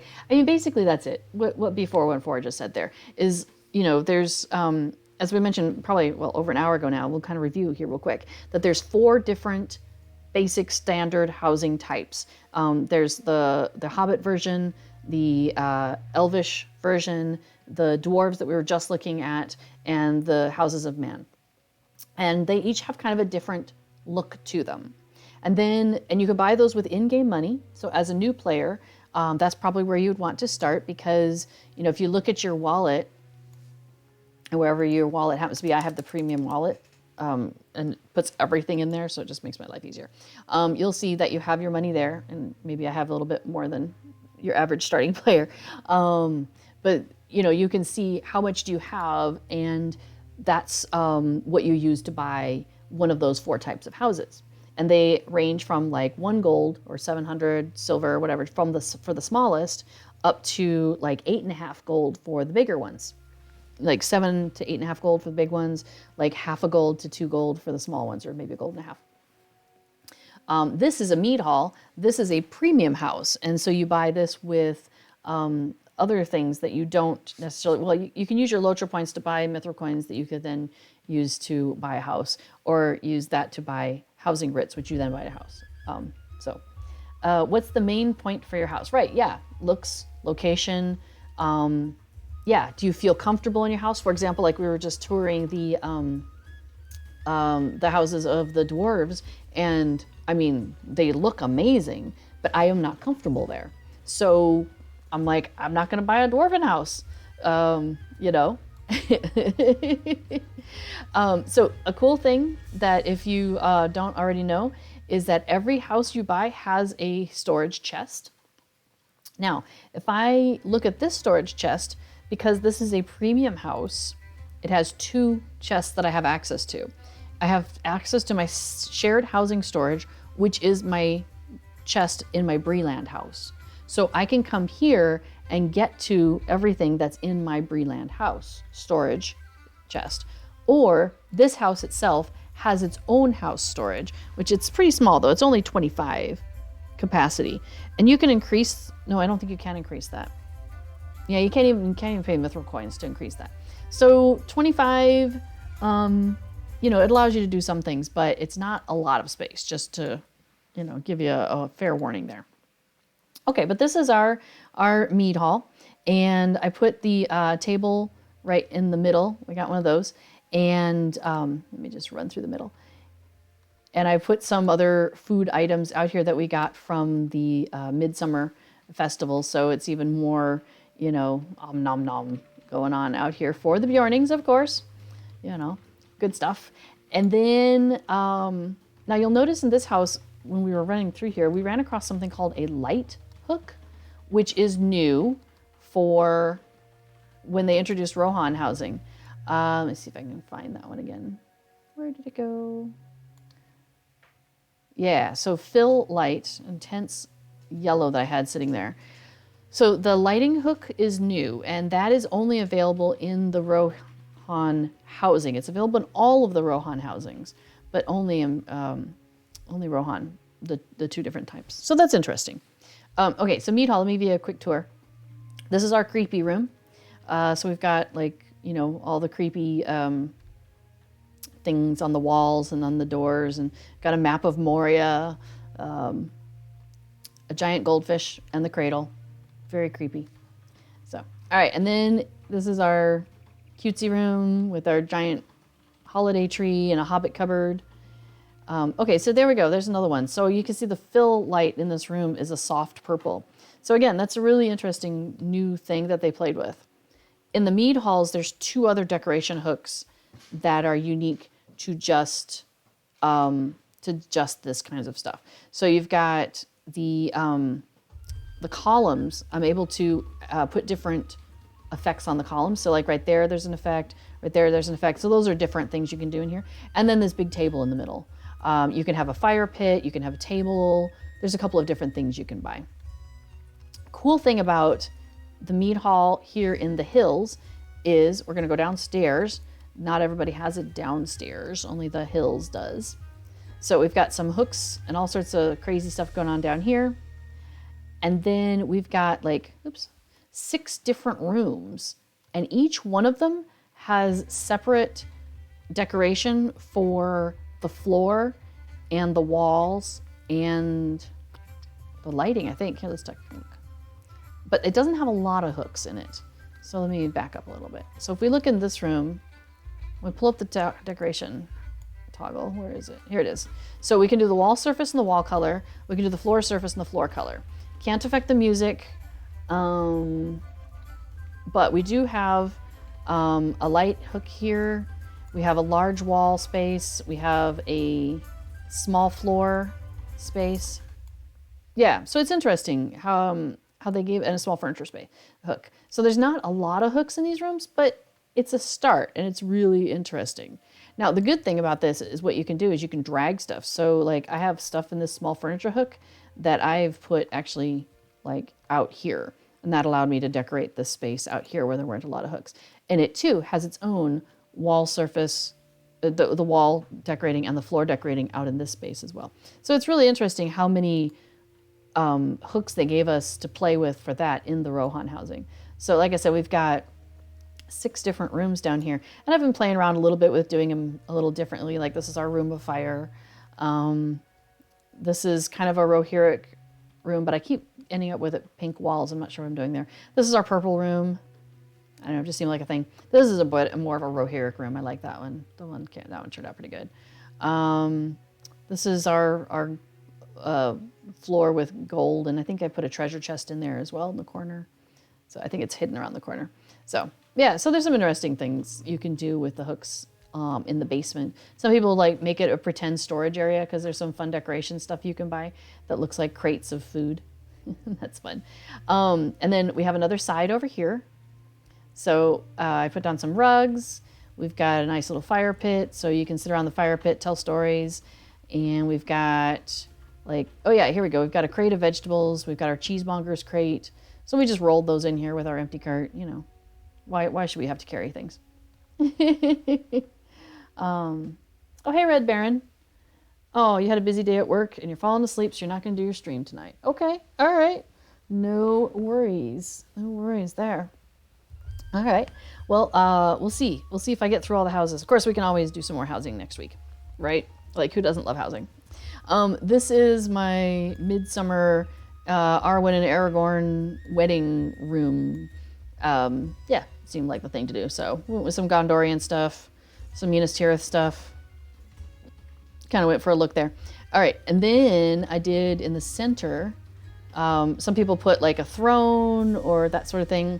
I went for, I don't know, this giant sculpture because that thing is massive, and I thought, well, what the heck, why not? But here's the fun thing I did with this place. Okay, so remember when we were in Bree, and I mentioned that on our Bree kin house, how we like to do a little bit of parkour? So I kind of created a little bit of a parkour station here in the Mead Hall. So remember how I was saying how with hooks, you have, you know, left, right, back, forward, and up, down. So I have things floating in the air so you can jump on them. So for example, you start by jumping on this shelf. I'm really bad at this, so we'll see if I can. Oh boy, even on the best days, I'm iffy on this. All right, so you jump on the pots and pans there. And then you jump on the casks. Well, I'll just have to point it out to you.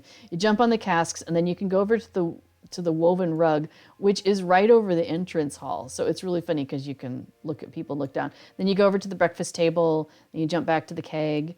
There's a table and a bearskin rug. Now, funny thing is the bearskin rug is not solid. So I thought about kind of faking people out and just having it hanging there, and you would try to jump on it, and then you would go straight through it. I thought that'd be hilarious. But I did put a small table underneath it, so that makes it solid. Yeah, so funny stuff. All right, we should probably put in what's the current deals this week, because I was just thinking about that. And let's see, what's the freebie? Let's find out what's the freebie code right now. I think it's poke poke. And that will change. B-I-E. There we go. the LOTRO freebie of the code of the week right now is Poke Poke, and that last day is today. You get 25, a stack of 25, 5% attack damages. So, and if you're not familiar with how to do that, you go down here to the LOTRO store, you click on that, and it's gonna have a spot where we can click on redeem a code. So we click that, and then we just enter in here, Poke Poke, and we hit apply. Now, I've already used it, so it tells me you already done that. Okay, but there we go. So that's how you do it. So, all right, so now the other part I did, and this is like parkour my style, is I put a bunch of rugs like hanging in midair. So you can jump onto the shelves of dishes and stuff, but you don't have to. I'm just gonna jump straight onto the rug. And then I can jump, possibly jump across to this rug, and then I can jump across to this rug, and then I can jump across over to here. So I have these, yes, we have rugs floating in midair. So here's the wacky thing too, as I discovered, is that if you're looking from underneath, you can't see the rug. Like it says, like I can see the invisible outline of it right here because we're so close to it. But yeah, the rug is right there, but we're underneath it, we can't see it. So it's pretty funny. I think it's hilarious. So you come into the house, you have no idea that there's these rugs floating over your head. So like we're out here, and yeah, these rugs are floating over our heads, but you don't see them.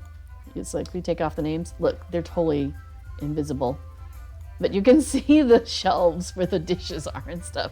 Like, what? But nobody ever looks up. So, okay. So I think what we're going to do is I want to show you my elven house. So I do have a house in Falathorn Homesteads. So we're going to switch servers. And yeah, so we're going to go ahead and exit here. And we're going to switch over to Anor.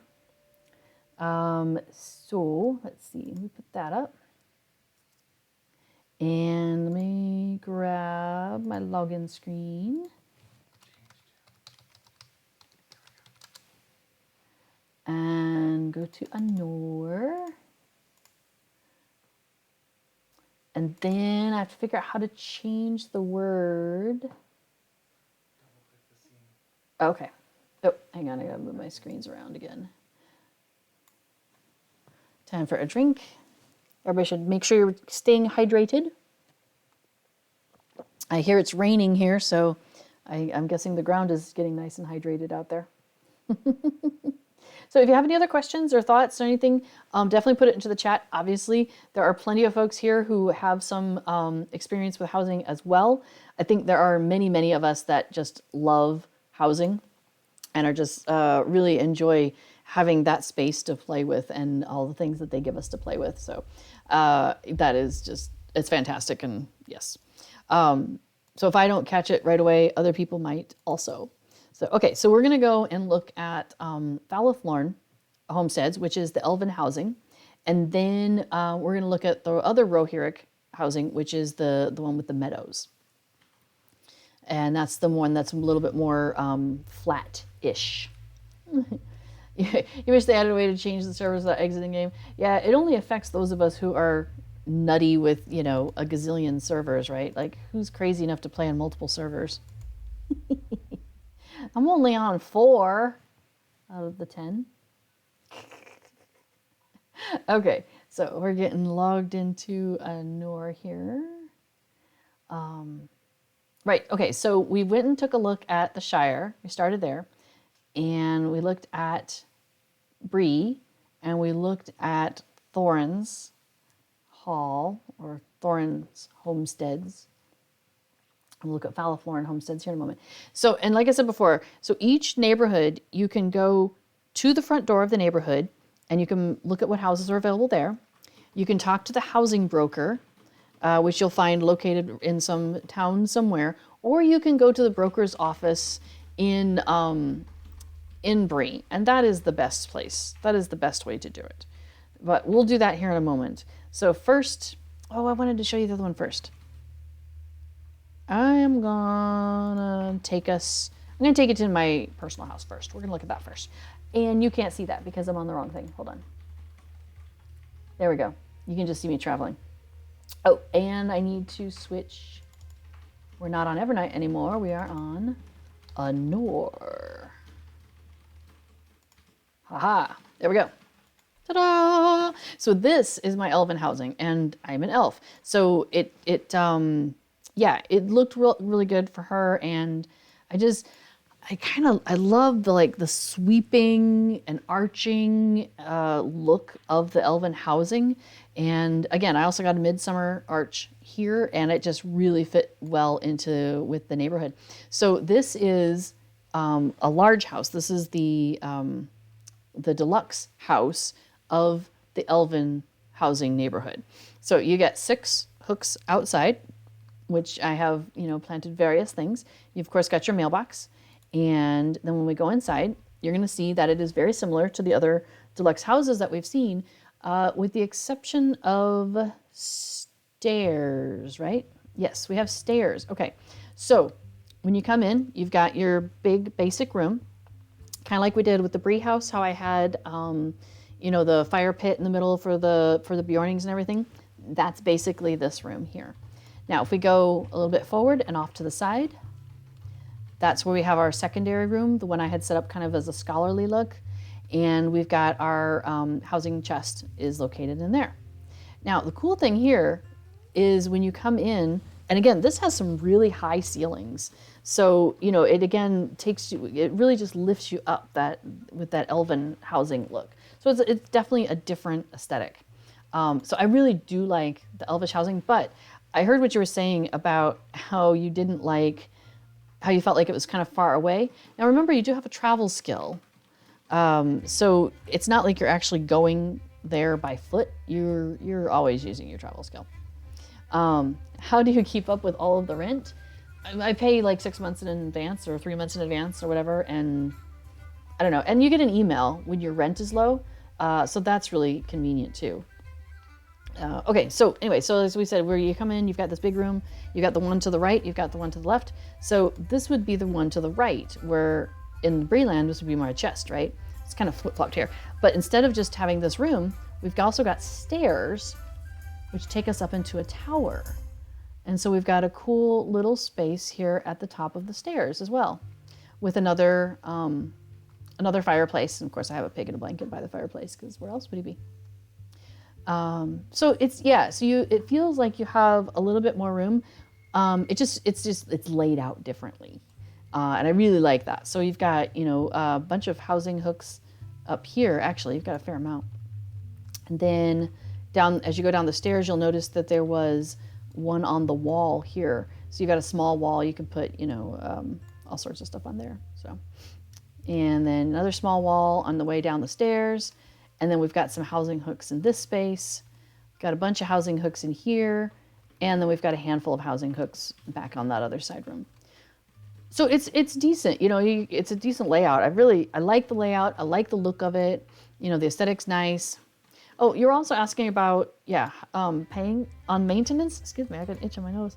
I usually have under my permissions that anybody can come and pay maintenance on my house. Not that people generally do, but just in case, like if I was busy or something, I'd be like, hey, can you go pop over and look at my house and pay some down? That'd be great. And that's a good point, actually, as somebody mentions there, that if you are VIP, you don't pay rent for your premium houses. Like my standard houses, I still have to pay, but my premium houses, there's no upkeep. So that's really nice. Okay, so that was a large house, the deluxe house, as it were. I believe this is a small one. Yeah, the one across the street is a standard house. So we can just pop in there, but I know you can probably guess what we're likely to say in the Elvish place is in Graceland. That's funny. Elvish. All right, let's see if I've missed any other questions here. I'm just like, doodaloo, going along, doing my thing. Let's see. Oh, I'm inside the house though. So yeah, sure, absolutely. And I've got a helper. So if you ask a question and I don't see it, hopefully they'll ping me and let me know. Okay, so remember we walk in, we've got one room, And usually there's a second room. And again, they did the thing with the stairs here. So you can go up the stairs. Pretty dang cool. And then you've got your second room up here. Oh, that's cute. I hadn't noticed the window there before. That's nice. So again, the Elvish housing, I mean, you've got the same number of hooks on the interior, but it's laid out differently because you've got this really cool, you know, staircase, this tower that you don't get. I mean, you've got a tower in the Bree, in the kin house, but not in the standard house, and not not the standard and deluxe houses. So it is interesting how that's very different. And here, I'll just ride through the neighborhood for a minute because we're down here at the end, and we're gonna go over to here to the kin house. So I'm gonna show you guys the kin house. But we're gonna just ride through the neighborhood so you can kind of see some of what people have done with some of their houses. Now this is on Anor, and so some people join on Anor and then they like lose VIP and they don't come back for a while. And times have been a little bit hard the last year and a half. So not everybody. We've had a few people leave the neighborhood, or a few houses have gone empty. On the other hand, we've had some people join us, so I don't know, it's kind of a pull and tug. But you'll see some houses available, is what I'm saying. All right, so we're getting close. All right, here we go. Oh, I should probably come up the main road. Sorry, I'm just like riding across the across the lawn. Okay, so here we go. And so this is our kinship house. And so you notice it looks really impressive, right? It looks like this giant tower here. We're right next to this other giant tower. It's really cool. Stairs have their ups and downs. Ah! All right, so I am highly amused that we have an elven kinship house with a dwarf property guard. So that, I crack up at that. I crack myself up. So we've got some ruins over in this area. We've got a nice big windmill. But I've decided that the main look of this house is that kind of wintry look. So a lot of the winter stuff is staying in our kinship house. Okay, so we're going to go in and take a look. And this was one of my early ones, so I haven't decorated it quite the same as I've done some of the other ones since then. But it's okay, it's all right. So here we've got a couple of the crafting facilities. And remember, we're in a standard neighborhood, so crafting facilities are not found in this neighborhood. So you gotta bring your own, basically. But we've got them on some nice rugs so we don't get the floor all dirty. And then we go off to the side room. And this may seem a little familiar. Remember, big giant room with a stage. So we have that again as part of our kinship house. And then if you keep going across, that's where you're gonna find one of the smaller rooms, and it's got the chest on the other side of the War of the Three Peaks map table. That's hilarious. That's a reasonably new choice. The reason I'm laughing is because if you click on that War of the Three Peaks table, it's a teleport item. It could take you somewhere else. So I love the fact somebody could come in here and try to click on the chest and click on the table by mistake. End up getting teleported away, not realizing it. Oh no. And then from the Midsummer Festival, there was a lot of food options, food decoration items. So we got those, and I put them on an elven table. So there we go. All right, so back to the main room, off to the side, and you'll never guess what we'll find. Stairs. Takes us up into a tower. Now, I like this tower because, and I always think when I'm in my house that I have this tower, and then I realize that it's not mine, it's the one in the kin house, is that you've got this room. And I remember in my house there was a fireplace, but this one has like a second side room that you can go into. And so we kind of decorated this as our, like, drinking and smoking room. So there's our sleeping pig, and we've got the sinister keg. We've got a regular keg. We've got the wine bottles from the Midsummer Festival. So that's our kinship house here. Oh, that's awesome. On Landreval, you had a neighbor who had all the Gondorian crafting things, and then they disappeared, but then their house came up for sale, so you moved into it. Yep. I do find myself kind of eyeing certain houses in some neighborhoods. In fact, here, let's see. Let's go ahead. I'll just teleport out of here. I know, right? We'll just teleport to the front door. And that, yeah, there's a house that in this neighborhood that I'm always like, is it going to come up? Is it going to come up? But it's like, it's right by the center of town. So, of course, nobody ever comes up. Now, remember when we were talking about those stable master housing items that you could get? So my house here, remember, it's like way over here, and center of town is way up here. So it's one of the furthest houses out. On another server I'm on, we have an elvish kin house and kinship, and the house they have is right down there. Now, this doesn't look far from the middle of town, except that this is down, and there's a huge cliff here. So you have to actually ride all the way back up to get to here. Really annoying. So they have one of those stable master horns. They have the elf one, and so it's all very pretty with the decoration and everything. It's really nice. But yeah, so this is a good house. This is a good house. Like, that's a great location. But the best one, if you're looking for a deluxe house, I'm always looking for a deluxe house. I rarely buy the small houses because I want all the hooks. I want more than they give me. But yeah, this house, this is always the one I want. And it's always taken. But that's okay. It's right here on Twinfall, right before the center of town. You had a Hobbit house next to the waterfall. Still near the same waterfall, but you have the deluxe one now. That's nice. So here we go. So again, we cross over this bridge, and remember again, we were talking about, we've got the task boards. We've got, there's the exit if we wanted to leave. And here's our Wenda Cranesbill. And I'm going to go ahead and grab that here just in case I end up wanting that for some reason. Oops. Hey, Wenda. Greetings, friend. Greetings. Thank you. Let's grab that. And center of town, as we mentioned, is right here. I went across the bridge before we popped in here. But so we've got, same as before, like we've seen in all the other neighborhoods. We've got our stable master that can take us all over the world, all over Middle-earth. We've got the vault. We've got an escrow broker. We've got the forge master and the relic master. We've got our supplier and provisioner. So in the Bree-land one, this person and the vault keeper are inside the building, right next to the relic master. And but you can buy whatever you need there, and you get a discount, which I do forget about. But so if you're looking to do a whole bunch of crafting and you need to buy stuff from the supplier, like you got to go buy the conies or whatever it is, buying it in your neighborhood where you own a house it'll cost you less than if you were to buy it, say, just in Bree at the Three Pharaohs or something like that. So that is another reason to shop local. But there's our housing furniture, and we talked to that other one before, remember?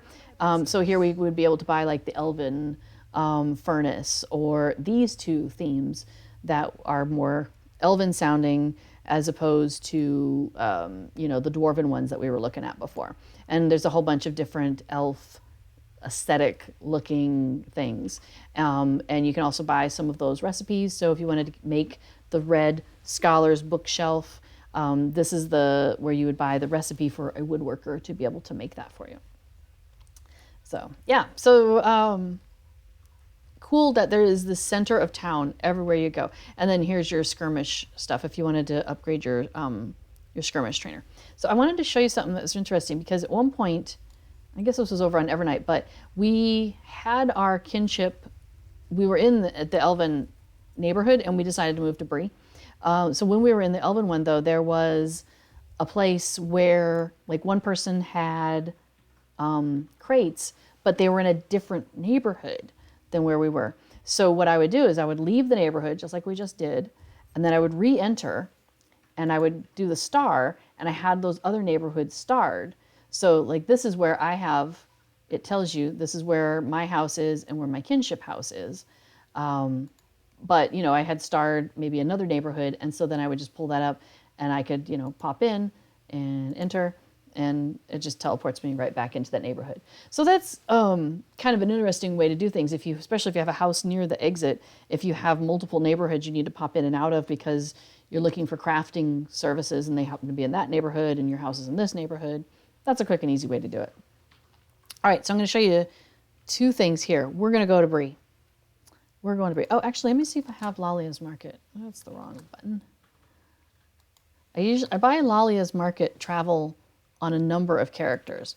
So if you're talking travel skills, return to Lalia's Market. It costs you 3 mithril coins, but man, is it worth it. Especially early on in the game when you have like almost no travel skills, because you have to be level 15 before you can buy a house, before you can buy one of the basic houses. I don't know if it's the same thing for premium houses actually, but I know you can't buy like, a Bree or any of those houses until you're level 15. But Lalia's Market, you can buy anytime, cost you 3 mithril coins, and you come out by the boar fountain. So good. It shares the cooldowns with some of your other cooldowns though, so if you haven't bought any travel cooldowns, you're kind of like, oh, bummer. It'll take you an hour to come back again, but at least it's cool. Okay, so a couple things. Now remember, we were talking earlier, when the 4 different types of basic housing came out, you have to go to either that neighborhood or find the broker who happens to be, in Tuckborough or wherever it is. Oh, premium is 15 as well. Thank you. I have some of this in my head and then I forget. So the other, then when the first premium housing came out, and that was Cape of Belfalas, and that's your Gondorian housing.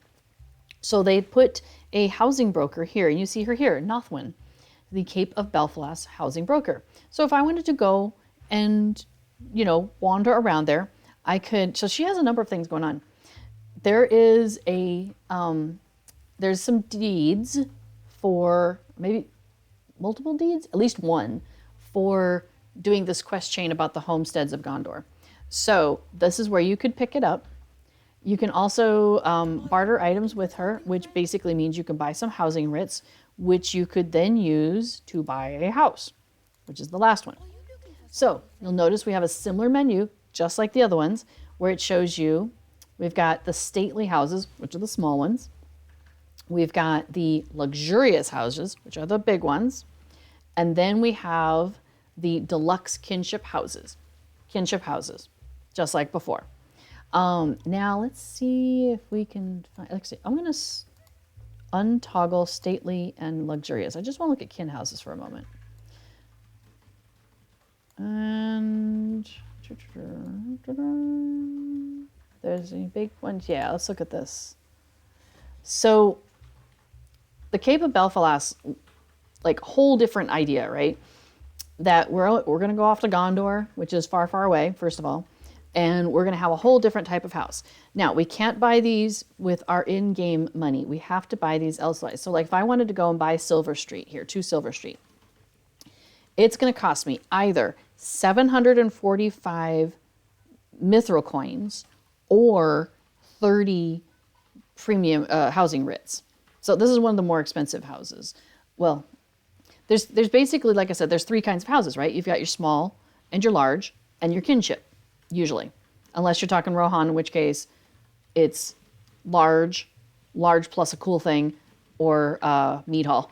So it kind of changed the sequence of things. It scoots everything over by 1 because they realized not everybody wanted. They just skipped the small housing bit in that one. So anyway, so with Belfalas housing, what they did is they have 2 different kinds of kin houses basically. There's the kin house like we've been looking at, where, it's in the neighborhood and you go in and it's got all this stuff. Then they also opened up 2 other things where you're on an island. So basically you have the kin house. Inside is just the same as the other kin house, which is on the mainland, but it's the only thing on the island. There are no other houses on that island. And there are 2 islands, and that's why I wanted to look this up real quick, because you've got this one, Tol Falthui, and Tol LOTRO. And again, each one of those is on a separate island. It's amazing. And the amount of hooks on these things, so those are crazy cakes big. So like this regular deluxe kinship house, let's look at so the island one, it gives you 180 interior hooks and then 63 exterior hooks. Same here, but if you do the ones on the mainland, for example, this one, notice the exterior hooks went down dramatically, 36. The other one, 36. But the island, 63. So there was an island rush, as it were. And so it's still really hard to get islands. Excellent point somebody's bringing up here. Well, okay, so the person in the chat is saying that basically this is where they messed up in a sense, is that they bought one writ in order to buy a premium house. Well, you'll notice that none of these are for one. Let's go to the smallest house. The very, very smallest house that you can buy, and this is still the case, like even with Rohan, they didn't get any smaller than this. The very, very smallest house you can buy is, I believe, this one for 6 writs. That's the smallest number of writs you can get away with. However, if you ever sell a premium house, regardless of whether you bought it with mithril or whether you bought it with housing writs, you're gonna get housing writs.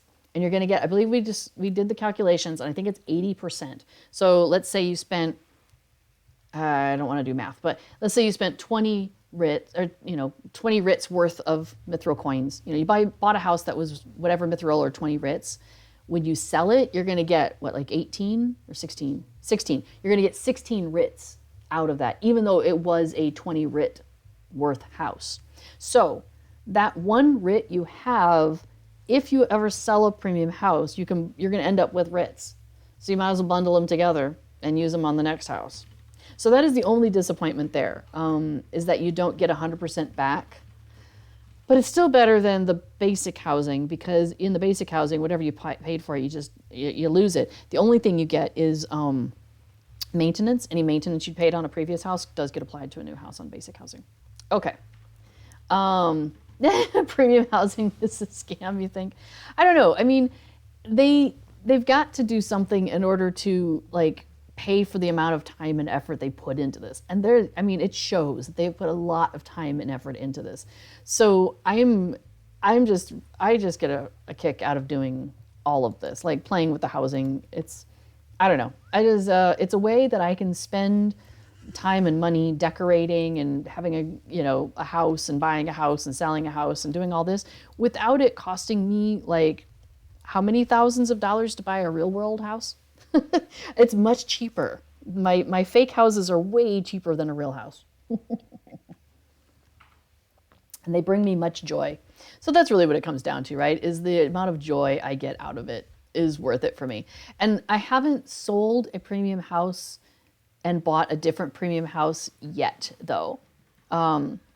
Really, at this point, I'm just kind of accumulating more things. Yeah, I do. And I agree that premium housing and the writs and things is a little bit confusing. So now I and my sweetie have spent some time trying to help with the wiki. Now, the wiki is a fan-based thing, just like me being a fan of the game, the wiki is also run by fans.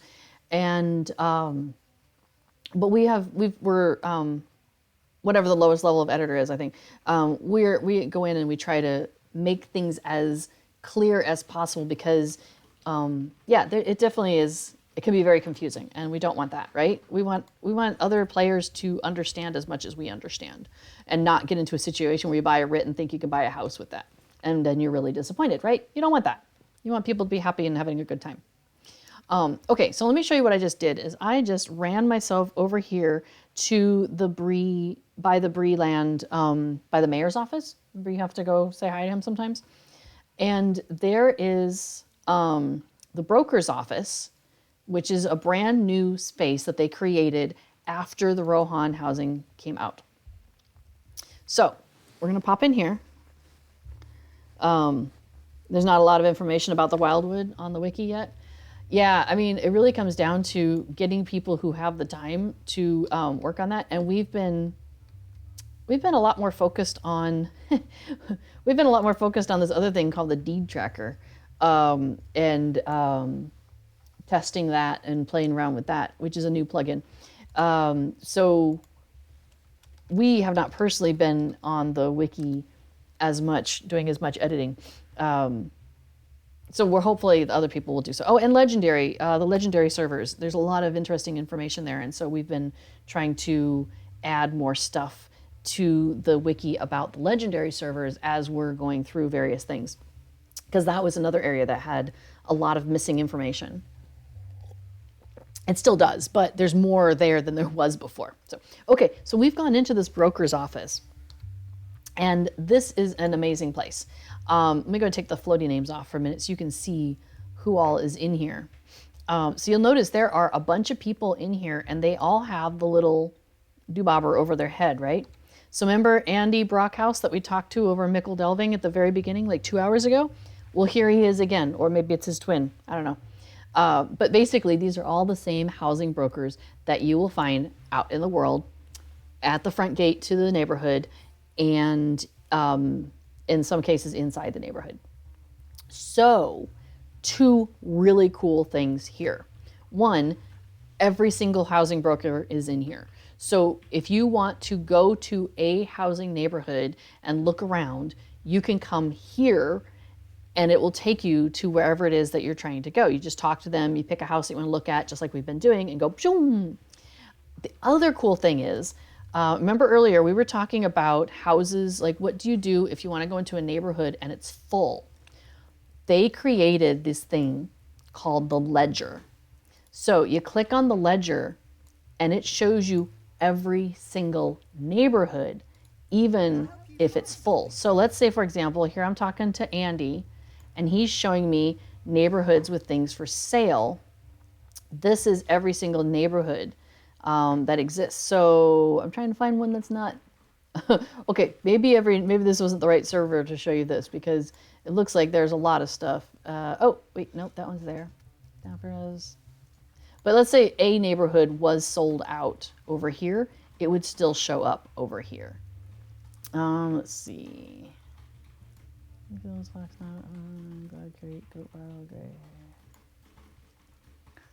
All right, let's see. Yeah, that's not really a good, it's not giving me an examples to show you, so you just have to take my word for it.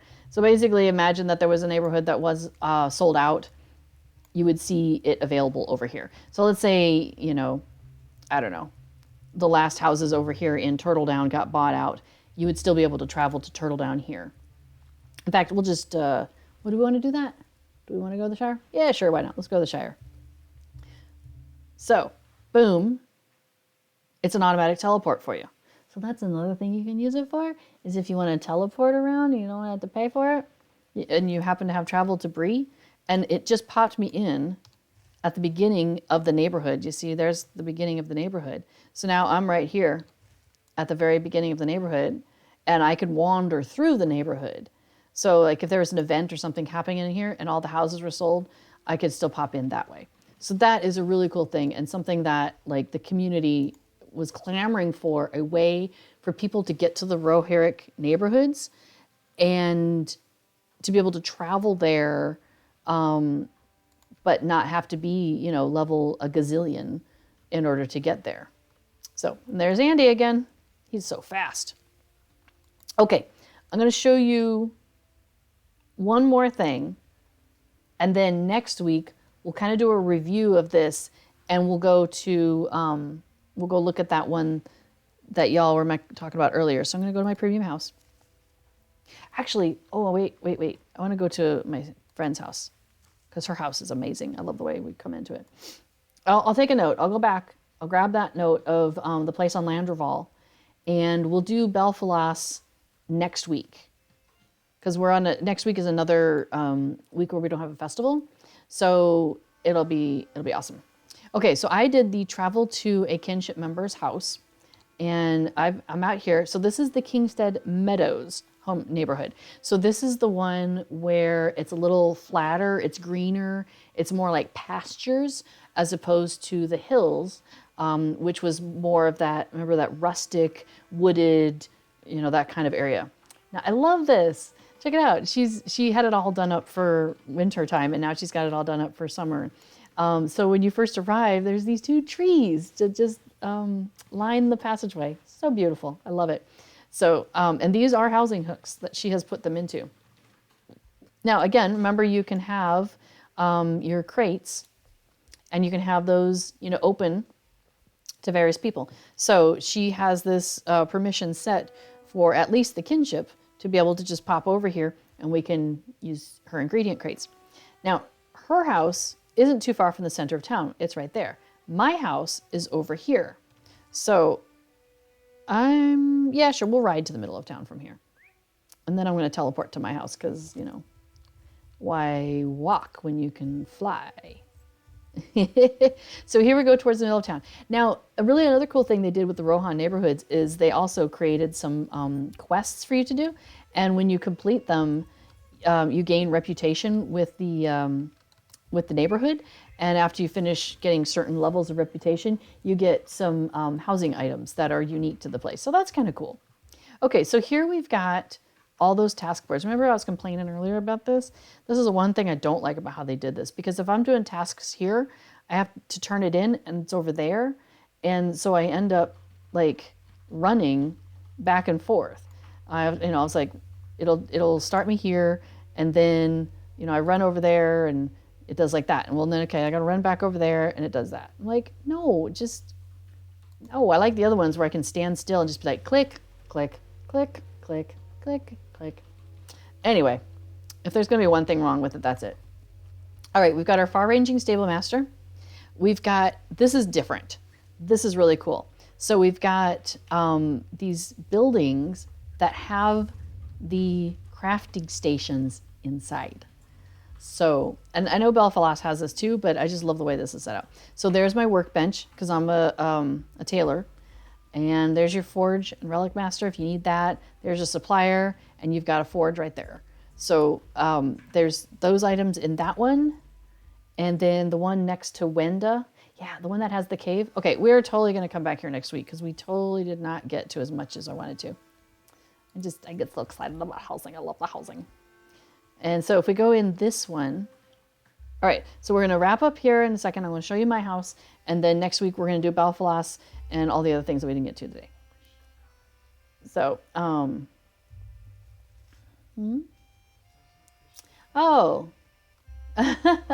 oh, I see. Oh, you appreciate me sharing this info. You've been playing the game since beta and never bothered to learn about the housing system.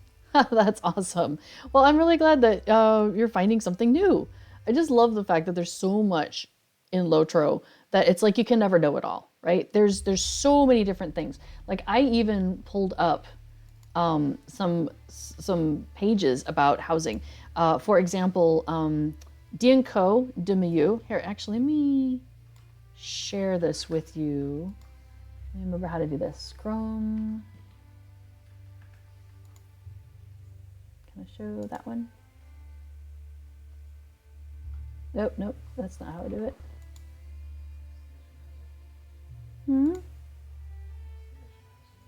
I wanted to show the Chrome page. Oh, okay. I think I have it set up for a different type of scene. Oh, maybe it's this one. Nope. All right. Still figuring out how to do scenes and stuff, right? But okay. Oh, well, we'll get back to another. But anyway, so D and Co. de Miu has, here, I'll just put the link in the chit chat. So they have this great guide as an introduction to LOTRO housing. And I was reading through it earlier, and I thought, you know what, they've done a really nice job with explaining a few things as well. For example, they're like, housing, what is it, a little bit, what are some advantages? Obviously, role-playing, if you like, if you're like, for example, I'm in a Hobbit kinship, and we have a bunch of us that live in that Hobbit neighborhood. We can see each other. We go to the kinship house. We do events together. It's great for the role-playing aspect of that. But travel skills, I cannot speak highly enough about the travel skills that you get for being in a kinship and for owning a house. So, for example, this is my Rohan house on this server. And yes, I have the ability to decorate it, and I've done all sorts of fun stuff with that. However, also note that I have this travel skill, which allows me to travel to my premium house. It has a 1 minute cooldown. Regardless of any other cooldown skills I have purchased, I always have a 1 minute cooldown with that, which means I could pop to this house, go to the far-ranging stable master in the center of town, and be off to my next destination in a matter of maybe 3 minutes if it takes me 2 minutes to ride to the center of town, right? So, I mean, that is just like such a fantastic thing that they've given us. And then, of course, if you have a kinship house, you've got the ability to travel to your kinship house. I just love the various things that they have given us. So travel skills, huge, huge, huge. D&Co also mentioned storage.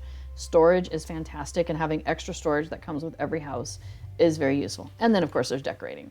So I'm on the legendary server, and so there's a few decoration items that are only available on the legendary server that were available during the Bounder's Bounty, but I was not around then. I wasn't playing LOTRO then, I should say. And so I missed out on all of that. But if you go through and you do some various things and collect the right tokens and whatnot, you can get, for example, Stone Troll the first, the second, and the third. And then there's also a laden table that you can get that's a decoration item that you can only get out here. Now, recently the anniversary festival was on, and you can get windmills. So I kind of went a little windmill happy. I mean, there were only 4 tokens each, so I kind of filled up every single space in my yard that had space that could take those. So we have a few windmills. Wonderfully, one of our kin mates has a number of Quixote named characters on this server, and so I have mentioned that they need to come out here and go tilting at windmills. I did not get the toy one for inside. The big ones make me happy. Also, I live in the Netherlands, and so the giant windmills I find delightful. So real quick, Rohan housing, they have 2 doors from the outside. So, but they lead into the same house. They just lead into separate rooms in the house, but it's all connected inside. So I'll show you that real quick, and then we will wrap it up. And then we will come back. We'll do kind of a review at the beginning of next week, and then we'll jump into more of the premium housing. So here we are in my house here, and I haven't really haven't quite found my idiom here. So it's got a lot of fish. I've done a lot of fishing on this server. Yeah, so we've got something going on in this corner, right? That's starting to come together. But again, so we have the layout of this house. You've got the basic room. You've got a big room here. You've got a small room on the side. And this is the one in the Rohan Hills. I mean, the meadows. All right, we've got a basement down here. So we're going to pop down the basement. And this is where I did a bunch of those crates. I know somebody earlier was saying they did a bunch of crates in their house, their Rohan house. We didn't do that in the kin house over on Evernight, but here on Anor, on my personal house, I have done that in this basement room. I thought it was kind of fun to, put a bunch of crates and stuff in here. So we've done that. And that's a basement room that you have. And obviously there are hooks. Some of those hooks I've dragged from up above because luckily with that up and down slider, there are some that you can drag all the way down from this level down to the next level. So that's kind of fun. And then you have an upstairs. So we'll go up the stairs. And what did I put up here? I don't even remember what I put up here. No, not much. That's why. So there we go. So there's the upstairs of my personal house. I've really spent more time on this server decorating my elven house and the kin house and my personal house. So that's the thing is I've got so many houses already on this server. There was a toy windmill on a table in the anniversary festival. Oh, I'm sorry, you missed that. It was very cute. Yeah, it was an indoor decorating item. So, but I have a ton of these blue bottle arrangements, so they're dotted around my house, and it's amusing to me. Like there's one on the stairs, there's one at the top of the stairs. It's like they're mice multiplying in here. Okay, all right, so was there something else I was gonna show you over here? I think that's gonna be it for now. And, oh, I think the house ones, though, the toy windmills were more than 4. I think they were more like 10 or something. So, okay, so next time we're going to take a tour. We're going to look around at the neighborhood a little bit more because there's some fun features around the neighborhoods. And like I said, we're way up here by this fishing hole, which is why I've done a lot of fishing, because it's so picturesque. On what platform am I playing? Windows. I'm on Windows. Oh, I should give you, let's see, does this tell you? Yes, there we go. So yes, I am little redhead, thank you very much. And I do have a Twitch. I'm on it very rarely, maybe once a month, I suppose, once every couple of months, something like that. I'm here every Thursday, though. Oh yeah, I could give you the Thursday. Thursday. See, I'm trying to become more self-sufficient and type these things in here. But there you go. So those are today's streamers. French Girl Gaming was like 14 hours ago.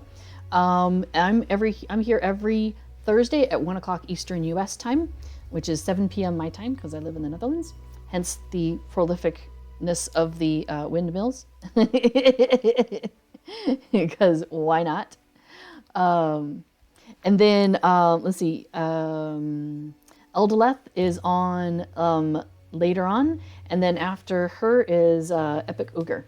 So they're on later on, more like evening time, US time. I'm usually asleep by the time that they're on.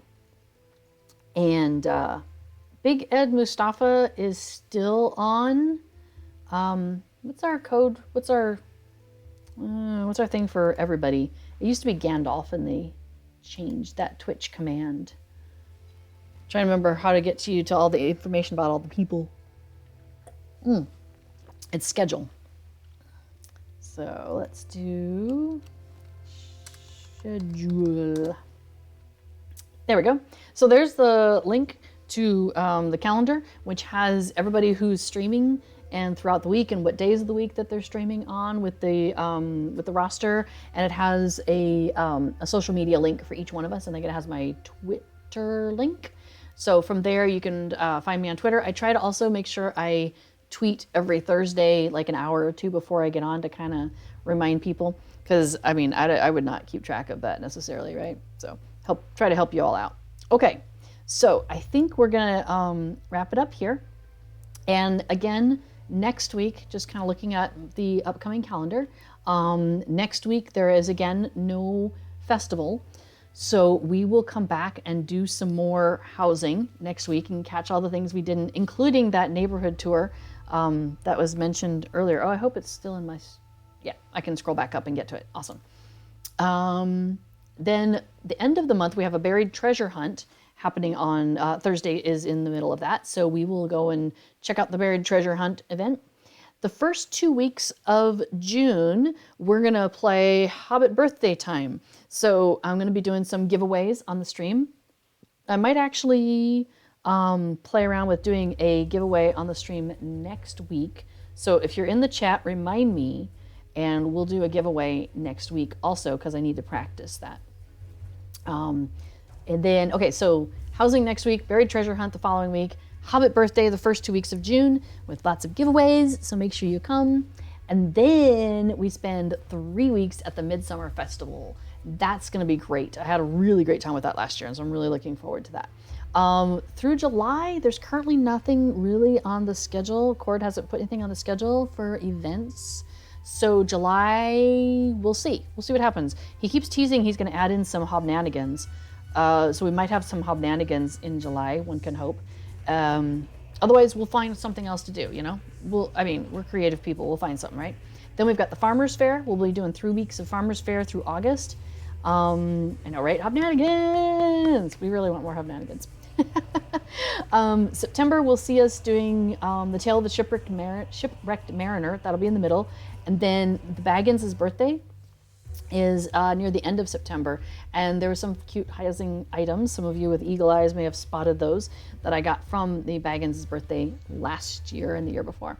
So that kind of takes you through the next couple of months, and that's every Thursday here on the LOTRO Stream Team official LOTRO channel. Okay, so I think we're gonna call it there.